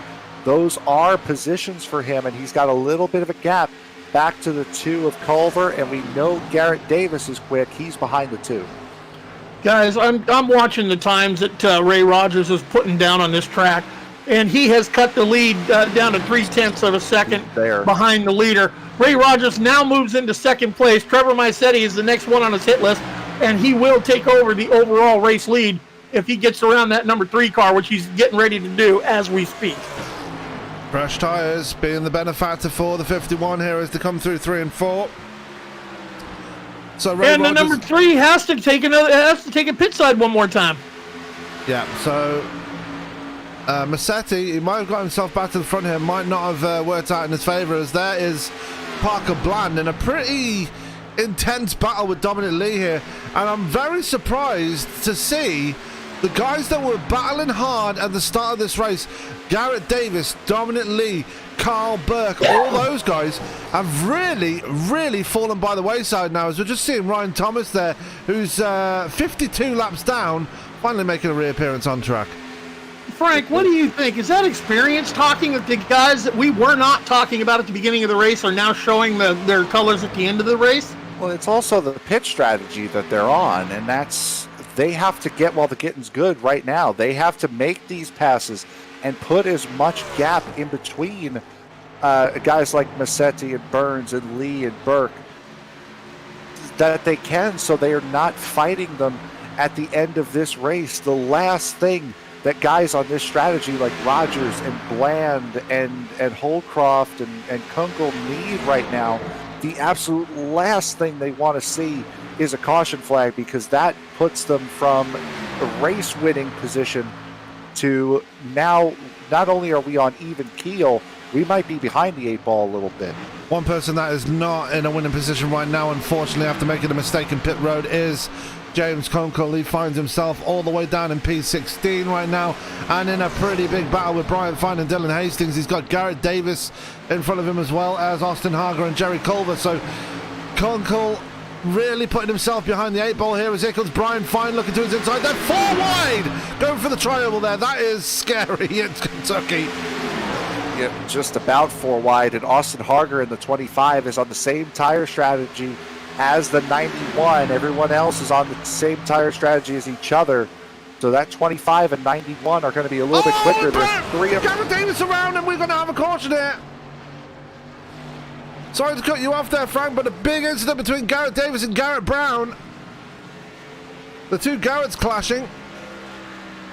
I never thought I'd say that one in a race. That was Hastings trying to slide up behind the 42 and just hooked him right into the 19, who had nowhere to go. Yep, as thought he was clear and misjudged it by the slightest of margins. Well, gentlemen, I hate to do this to you, but I have got to sign off tonight. It was fun being here with you, but I have a schedule that has to be kept, and you know my real life. All right, well, it's been good having you in the booth there, Byron, and we'll catch you in the next one. Yeah, sorry to have to go early, guys. It was fun being up in the booth. I haven't been here for a long time. Look forward to the next time. Absolutely, as that was Byron Rodney joining us in the booth there for this one. And Frank, that just leaves me and you in the booth, and probably leaves us with the most exciting part of the race. Only 30 laps left in this one. Just had our 5th caution on the track, and this is probably not what some of the drivers wanted to see right here, especially with the guys that are needing another pit stop. They're going to be pretty much on even keel with the fresher tired guys now. Yeah, Ray Rogers, Parker Bland. This is well for Rogers. We know he has the pace to race up at the front. For guys like Parker Bland, though, Daniel Holcroft, those guys are possibly seeing top fives just fall by the wayside now. But that 51, we've seen him. He's won 2 races already this year, so he'll appear to be solid. But everyone else, that was the last thing they wanted to see. Absolutely, as I'm having a few issues with my time in the scoring here, so just bear with me. But this race has taken so many different turns here, Frank. It's we've still got 30 laps left to go. Plenty of racing left to do. Is this going to take another turn before this is over? I think we might need another break just to kind of catch our breath and mentally prepare ourselves for this lap. You know what? That might actually be a good idea. So with that and the pit stops just got out of the way and me having a few connection problems here, I'm just going to take a quick break here. And we'll be right back with more racing action in just a second. Do not go anywhere.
Welcome back to Kentucky Lights Are Off on the pace car. We are less than 30 laps to go here in the Bluegrass State, and it's all to play for here. Zach Wilson opted to stay out during that last caution there, Frank. That might be a cause for concern for the 38. Yeah, the top 5 decided to stay out. Wilson, Kunkel, Fine, Hendry, and Holcroft all staying out. Ray Rogers, the first car on fresh new tires, on the outside of row 3, so this could get very hair-raising as if it hasn't been already, especially for the 91 of Kunkel, who's trying to stay in the top 12 in points. He's in a good position right now, although I have noticed he's got some right front damage, so I don't know, not sure where he got that from in the last few laps, but run over at the moment. As the pace car peels off. We're ready to go racing once again. Zach Wilson going to have control of the field as they come through the tri-oval. Now, who is going to come home with the win at the end of this one? Who's going to be in the playoffs? We'll find out as we are less than 30 laps to go. And Zach Wilson going off to a flying restart here as we go flying off towards turn 1. And that's exactly what you need to do on older tires, is to get out to that big run, that big restart. Give yourself as much of a gap as you can so you can lead as many laps as possible before the guys on fresh tires start to gobble you up again. Brian Fine, Zach Wilson's teammate, doing exactly what he needs to do and just pushing his way up to the front as we're under caution once again. And this is always going to happen here, Frank. We're going to see these aggression levels come up through the air, and it's really starting to show its ugly head right now as the 42 and the 41 coming out of 2. The 42 just kind of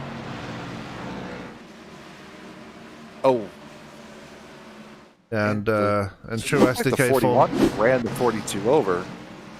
in true iRacing form, it's not going to show me. So It was weird because I'm hearing Hastings talking about it right now in the race chat, saying that the 42 was checking everybody up on the restart, and it just looked as though the 41 just flat out ran over the 42. yeah, that was bear with me, ladies and gentlemen. I'm still having a few issues here, some unknown reason. Brian Fine bails out on his teammate, comes into the pits. Daniel Holcroft in as well. James Kunkel in as well. So those guys, just one restart up on those older tires. They said no. So they're going to have about 20 laps to try to make their way through the field on against guys that have pretty much the same tire strategy as everybody else. Yeah, as these cautions coming thick and fast here. Might say we're under our first caution. We're actually under our 6th caution of the night, as I'm still trying to figure out why this is doing what it's doing, but it is what it is, I suppose. Yeah, we do apologize for these technical issues here. It's not, I mean, for those of you guys who watch our broadcast, this is not normal. And you know it, so yeah, we do apologize. looks like it's leveled itself out now for a second, as we are going to go back to the lead pack here, and it's Zach Wilson. That is your leader. Ray Rogers in 2nd, Trevor Massetti in 3rd, Parker Bland having a very good showing here tonight, I will admit. The 00 really putting on a great race here tonight. Craig Burns, now that would be interesting, wouldn't it? Having such bad luck this season, just one race win will put him into the playoffs at this point. Yeah, just anything really for right now for the 48 of Burns. He's shown he's had a really, really fast car here tonight. And you think back to everything he's been through this season. He's had a run of bad luck at Michigan. He had bad luck. I think it said his VR headset died at Pocono on like the 2nd or 3rd lap. He had just a miserable race. So did everybody else at New Hampshire. So this would be a nice little redemption run for Craig Burns if he can get a win here.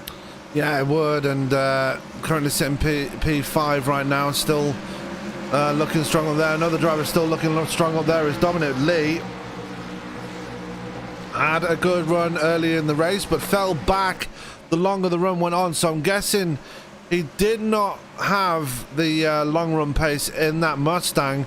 Same for the likes of, I don't know, Warren Keefe, we know his troubles. Garrett Davis, we know his troubles, as Matt Rogers is in pit road for some reason, and we can see why. He's got a lot of rear end damage as he's coming out right now. But yeah, it's a lot of things going wrong for a lot of drivers here in the long run. And like Byron said earlier, it's a lot of experience coming to the fore here. You like Ray Rogers came out of nowhere and used that long run to his advantage and put his way into a winning position, and he's looking like he's one of the favorites to win this one now at this point. Yeah, it certainly it is the long run ability of these drivers, but also you got to think that was an incredible strategy call that those guys made to come in. Of course, when you run one of these races, you always expect you always have to expect the next green flag run to be the long run. And fortunately for Rogers and guys like Rogers and Parker Bland, those guys all caught it right. They all came in, and the next green flag run was the long run, and it got them up towards the front in a position now where they could possibly win this race. Yeah, as we got a quick check of the weather here, and we got a 2 mile per hour wind out there. That might have a bit of effect on the field. 63 ambient air temperature. Track temperature is 65 degrees Fahrenheit, so pretty cool, as you'd expect for this time of year. But anyway, Frank, get us going again. That when I hear that, I hear fast and loose. That's all I hear when I hear 63 degrees, 65 track. So there goes the pace car, expecting Wilson now to jump again here, especially with his fresh tires right behind him. As Rogers, there they go. There goes Wilson. Gets a decent jump, and Massetti right on it as well. Craig Burns, though, the one sleeping on that restart as we get going again here with 21 to go.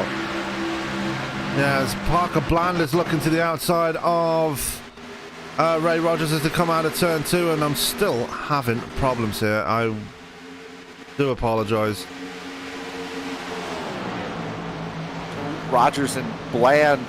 Rogers got jumped by Dominic Lee going down into turn 3. That moved Parker Bland right into the back of the 51, and he actually has a little bit of a get-together with Joseph Mahar in the 85, who's running solidly in the 7th position, fighting with Carl Burke now, as the 00 of Parker Bland has Craig Burns to his inside going through 1 and 2.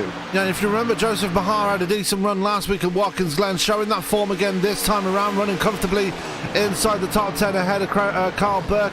Austin Harger still running strong. Jerry Culver inside the top 10. As there goes the lead, Massetti to the lead. Wow, and he's simon his way through there. Dominic Lee getting a bit out of shape for the try over there and almost getting into the side of Zach Wilson, and Wilson starting to fall by the wayside on those older tyres. As there goes Ray Rogers to the inside of the 38 now. I don't know if Lee is in too bad a shape right now. Of course, winning the stage would have definitely helped him. As boy, that was Carl Burke going for a big slide through 3 and 4. It was Garrett Davis that won the stage, but yeah. Oh, they're wrecking big. Big at the tri-oval. Now we're trying to find the wreck Carl going Burke on. in it, Richard Splavely in it. We're going to go back and take a look at it if my timing and scoring will let me. Oh no, Kip Easley in it. Oh no. Kip Easley, Ryan Wilson. Easley, doesn't look like Easley was too bad, neither was the 60. The 53 is most certainly done. He's already called it an evening. As we're trying to go back and find out what happened here. Look at, yeah, we can see it from a bird's eye view, and Burke and Swavely got into it coming off of 4. This after Burke had made a big save in the middle of 3 and 4, and then just netcode takes out the 1 off the 60, and the 20 just has both of them come right across his nose. All go to the infield grass. Somehow Fine makes it through. so with that being said, I'm going to take another break here because I need to fix these problems. So we'll be right back in just a couple of seconds while we get this fixed. Do not go anywhere. Yeah, we'll be back in just a second.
There you go.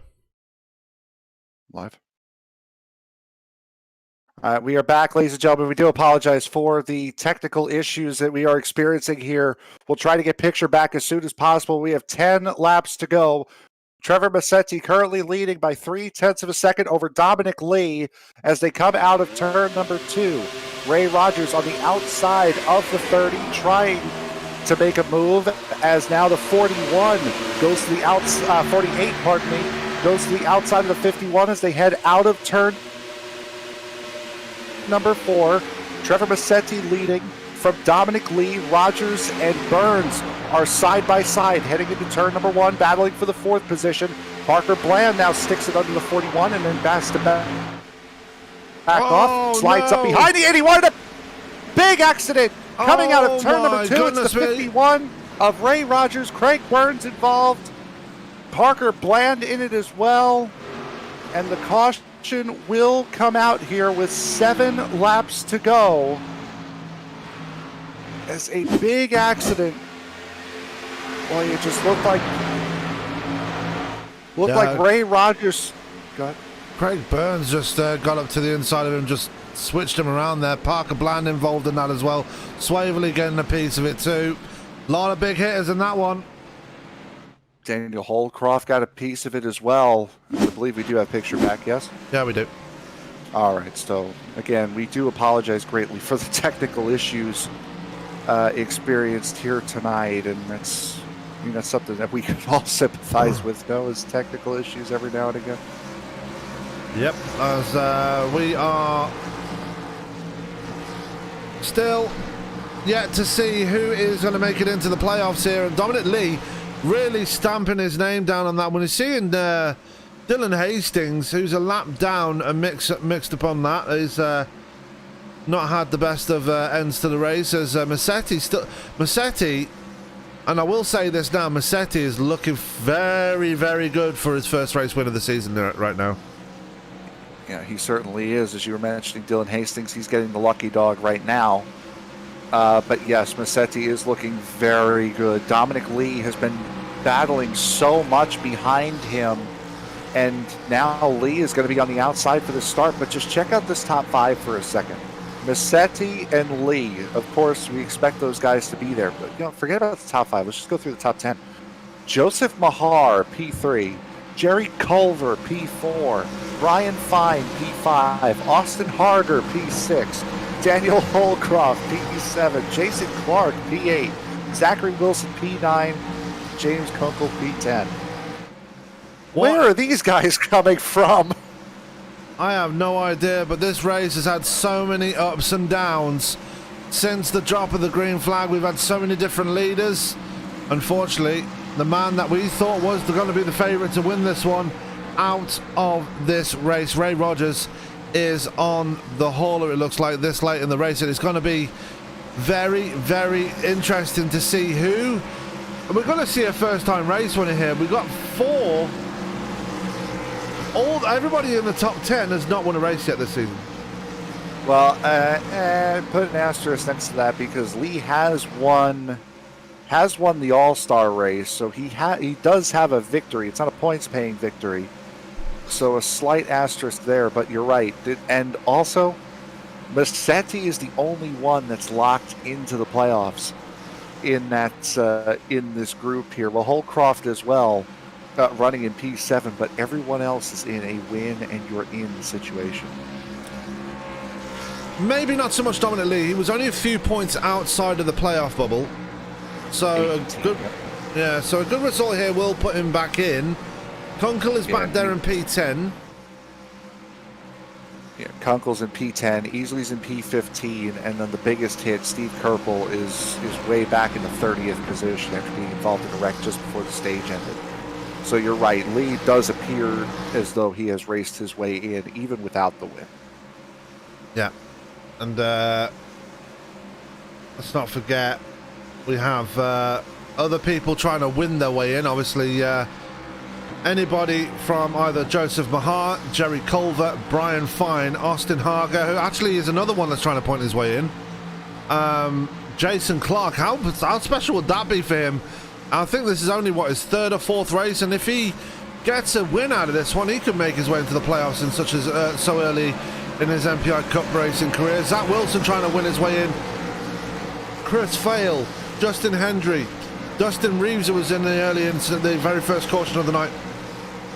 Austin Shoemaker, who's had so much bad luck this season. Kip Easley, who was involved in that caution before we had our connection issues. He's still in with a chance here, even though he's all the way back down in P15. Anything can change between now and the checker flag. And it just goes to show, especially for guys like Dustin Reeves, just goes to show you never give up on a race, because this is where something like this can happen, especially if you have an incident early enough. You can certainly bounce back and recover in the way that Reeves has done. But also, you were talking about Jason Clark being so new to the MPI series. Joseph Mahar is the same thing. I believe they come in on the same week. So Mahar up there in third position, looking for his first win in the MPI series as well. Yeah, it's actually Jerry Culver in third because he's on the out. Actually, no, he is in third place. I am. You are right. But Massetti going to bring us back to the green. The lights are off on the pace car.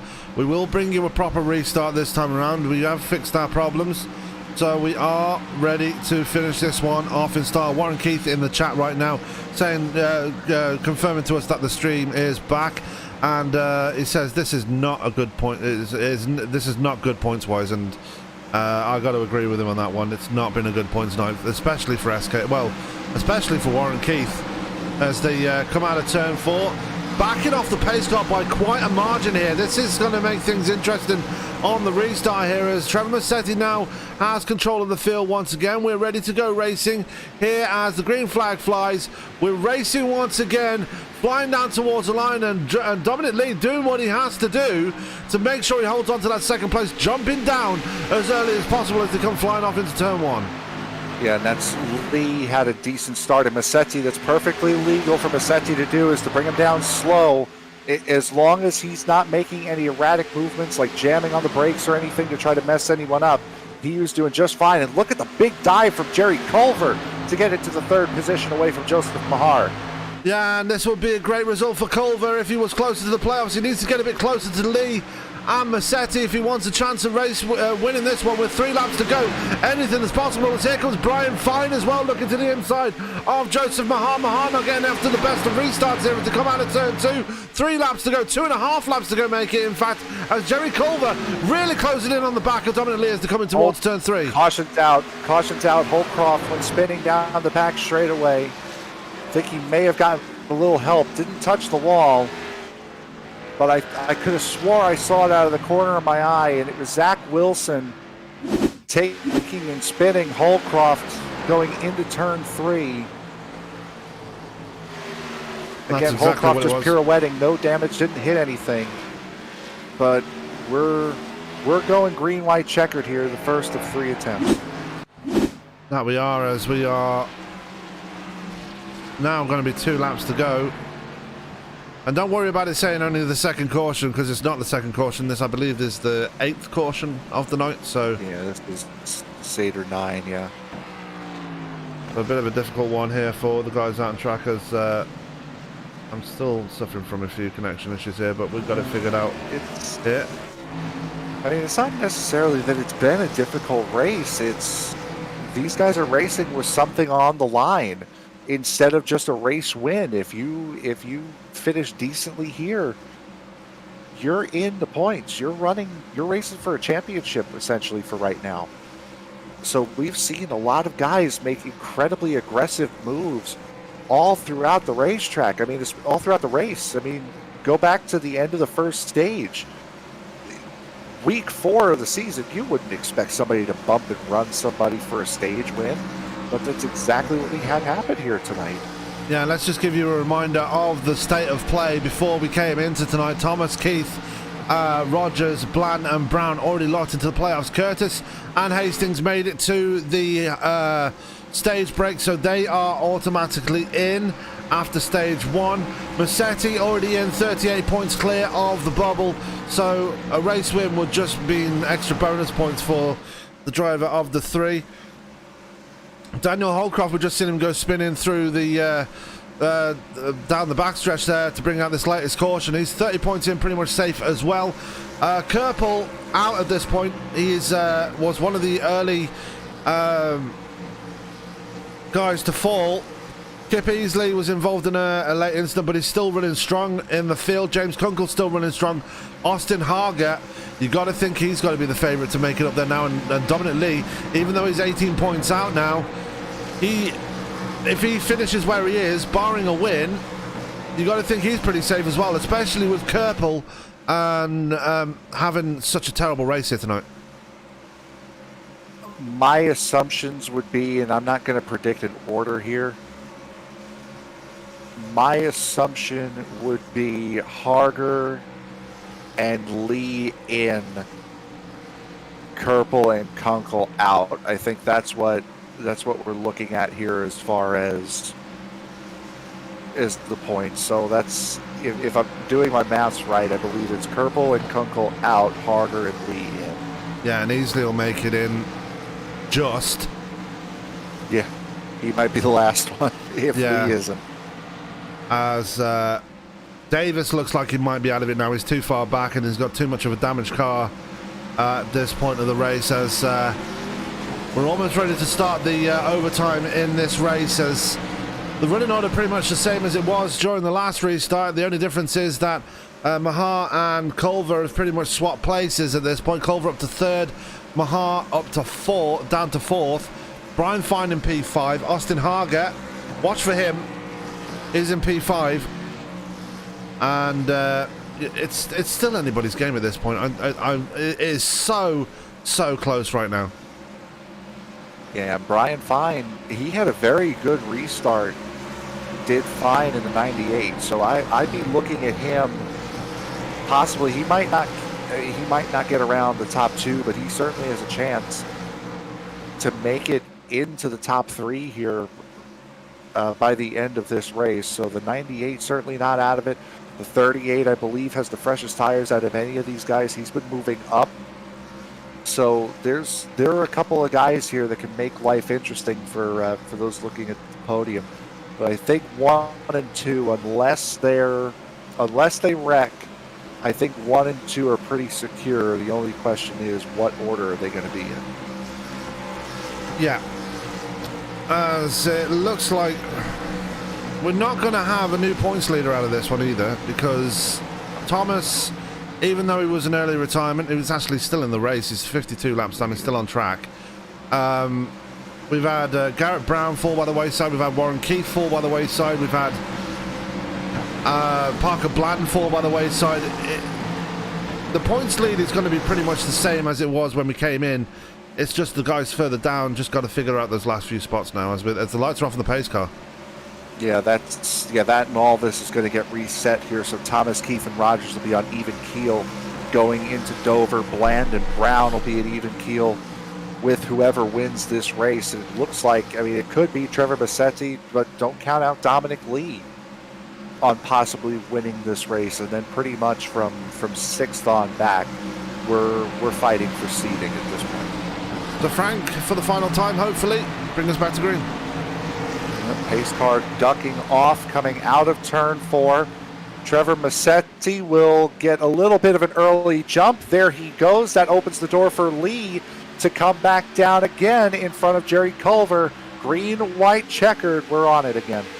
Yeah, and this is a final chance to make up those last spots in this race. Jerry Culver in the 3rd spot. Joseph Mahar going very wide through 1 and 2 and losing a ton of spots there. Zach Wilson getting ahead now, and that's the only driver, apart from Trevor Massetti, who's been the main... Culver made a big dive going into turn 3 as they take the white flag. Yeah, white flag is out, so this is it now. We are going to bring it back to the checkered flag here. Who is going to finish where it looks like Massetti's going to be the favourite? It's Culver now looking to the inside of Dominic Lee. Oh, there he goes! That's going to cost Lee the playoffs here as they come out of turn 2. Big mistake there by Culver going into the side of Dominic Lee, and that is just the 30, just watching his playoff hopes go off into the distance as they come through 3 and 4. It's going to be the 3 of Trevor Massetti who's going to come down to the line and get his first race win of the season. Brian Fine going to cross the line for second. Zach Wilson going to steal away third place from Jerry Culver. But a very controversial end to that race there, Frank. Yeah, and I'll watch the 30. Watch, because he's coming up here. What's he going to do is... No, he gets through. But boy, oh boy, there was a big wreck right at the line as that race was ending at the back of the field. But boy, oh boy. This was about as wild a night as you could possibly get. And my goodness, that was James Kunkel and Austin Shoemaker. My goodness. When they hit hard coming across the line. Yeah, there was a lot more going on than we thought at the end as Kunkel still got a top 10 out of that, so that might help him with regards to playoff places. But crucially, Dominic Lee, 18 points outside the playoffs. That little hit at the end there was something that he did not want to see, and that's possibly helped James Kunkel there at the end. Yeah, it certainly might have, but I mean, looking through it, looks like, I mean, for just eyeing it, I think Harger made it. Lee is going to be close. And I think easily finished, might be tied with Kunkel on points, because again, Easley only came in 2 points behind Kunkel. Pardon me, 2 points ahead of Kunkel and finishes 2 spots behind him. So they might be tied for what could be the last spot. And I'm not sure what could be going on with Dominic Lee now. Well, with that being said, let's go straight to the interviews right now as we bring up the race winner. Frank, you've got him with you right now. Yep, Trevor Massetti, while everyone else around you was falling off, you somehow were able to stay up at the front to collect your first MPI Cup Series win. It's been coming with the way you've been racing these last couple of weeks, and it finally came. Congratulations. Thank you. I think everything just kind of played out in our favor. I had my whole team behind me and helping me out with pit strategy and telling me, who was on newer tires and all that. So big thanks to them, obviously. Yeah, man, this feels awesome. Yeah, you were around a decent amount of wrecks here tonight. What was your key to just staying out of all of it? My whole idea coming into tonight was just finish the race. I didn't care where I finished, as long as I finished decent. I knew I was in the playoffs. So I knew if I qualified up front and tried to stay up there, I'd be okay. But I think I got really lucky. Most of them just ended up behind me, and I got lucked out, I guess.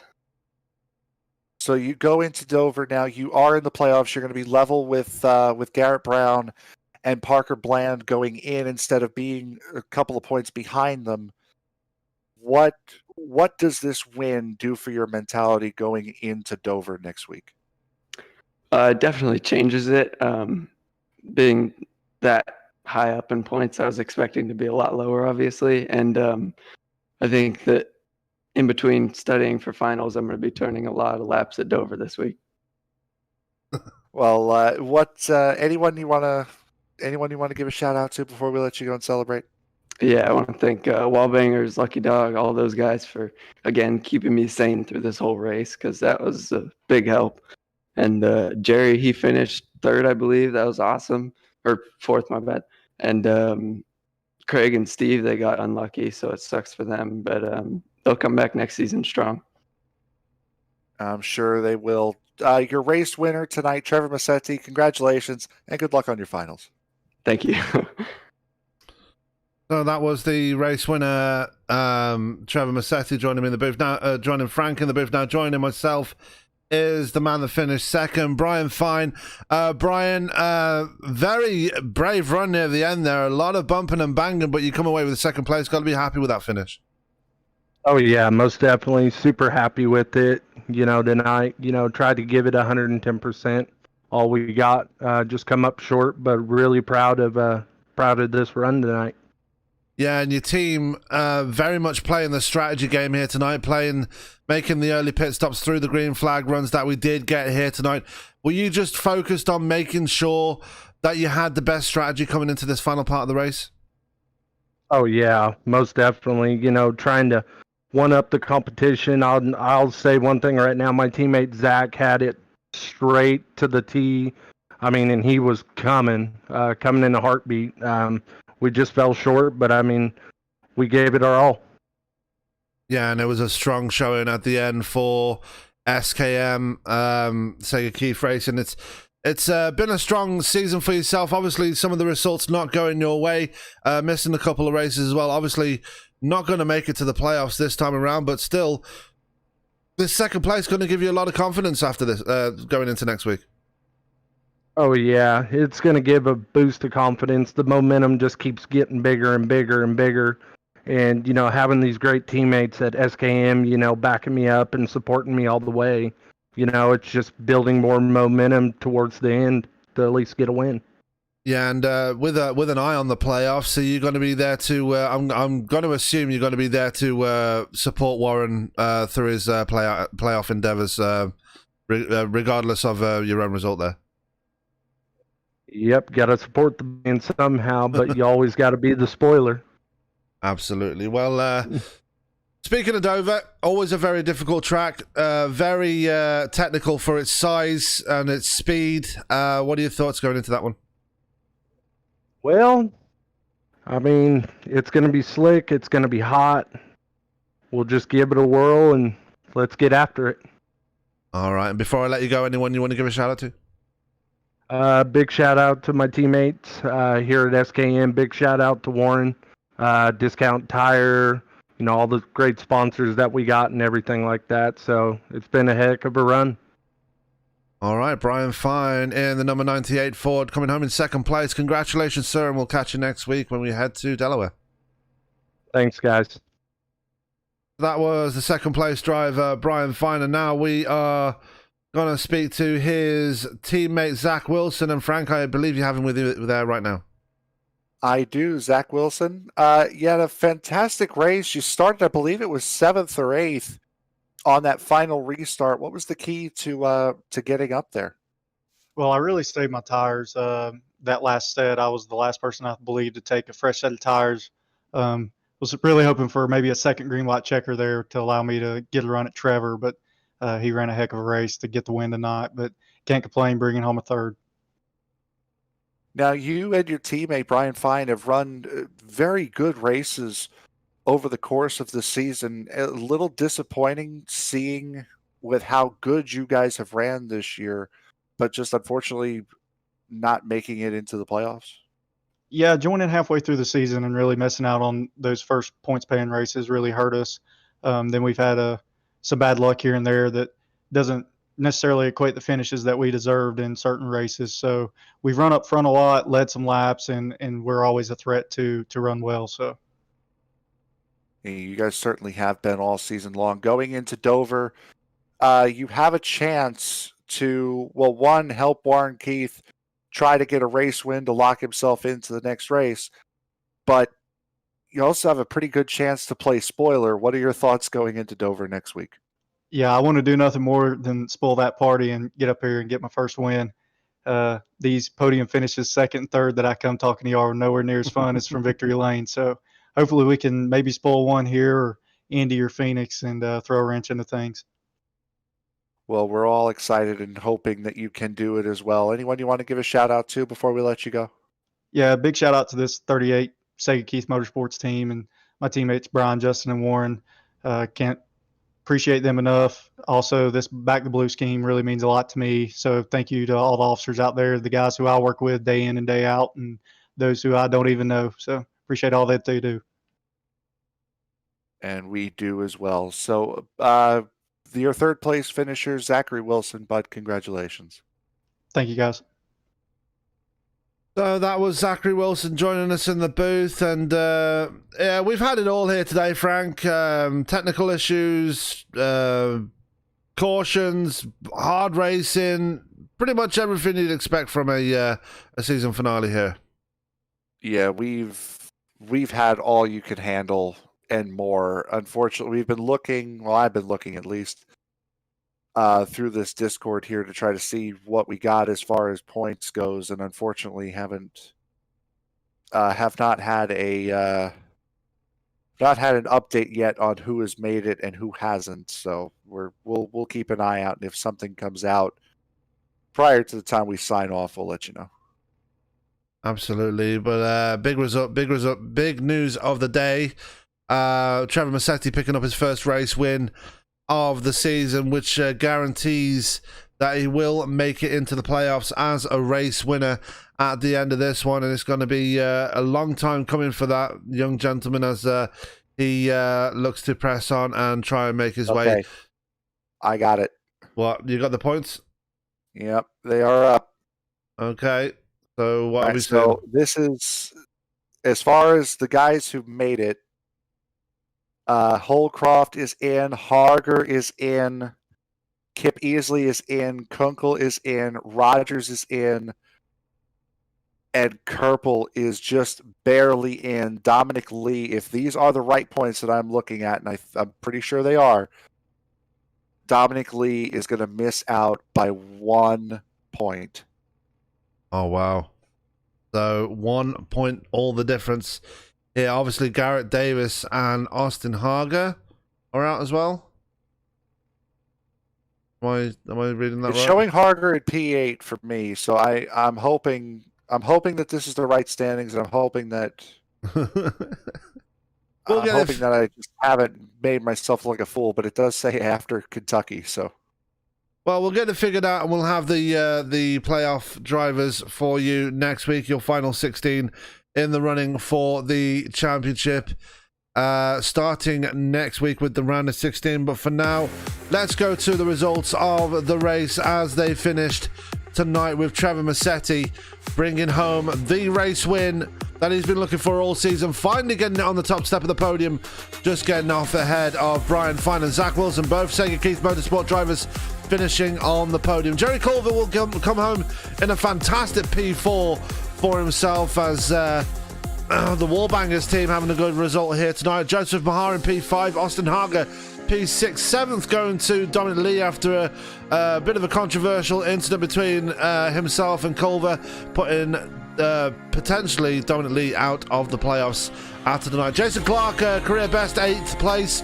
Dustin Reeves, a career best 8th, 9th place. And Chris Fail, also a career best P10. So those guys having a fantastic end to the race.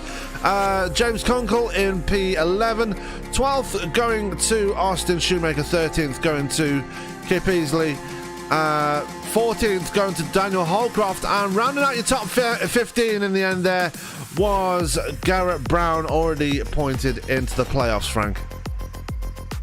Yeah, and then Garrett Davis just missing out, finishing in 16th position. Ryan Wilson 17th, Clint Leatherwood 18th, 19th goes to Matt Rogers. Dylan Hastings in via finish tonight, so he finishes in 20th. He is locked in. Justin Hendry 21st. Those are the last guys who finished on the lead lap.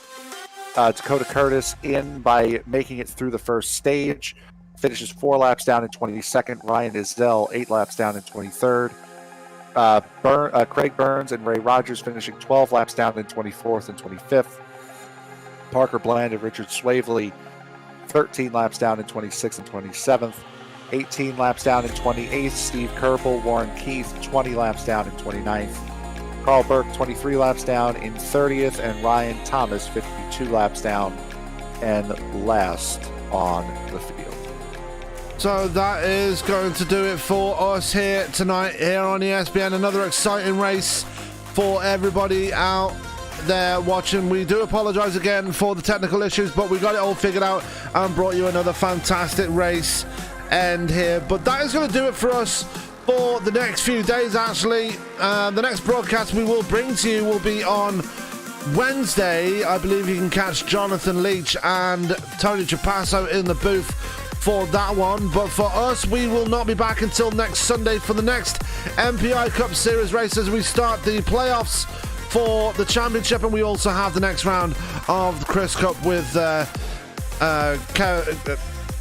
Kevin Cunyu, Tony Trapasso in the booth for that one. But that is going to do it for us here from Kentucky. Great racing all round, and all that's left for me to say from myself, Sam Cooper Bennett, and from my broadcast partner, Mr. Frank Marchese, and from Byron Rodney as well, who joined us earlier in the race. Keep it clean, keep it green, and we will catch you on Wednesday night for a special race with Tony and Jonathan. Have a good night.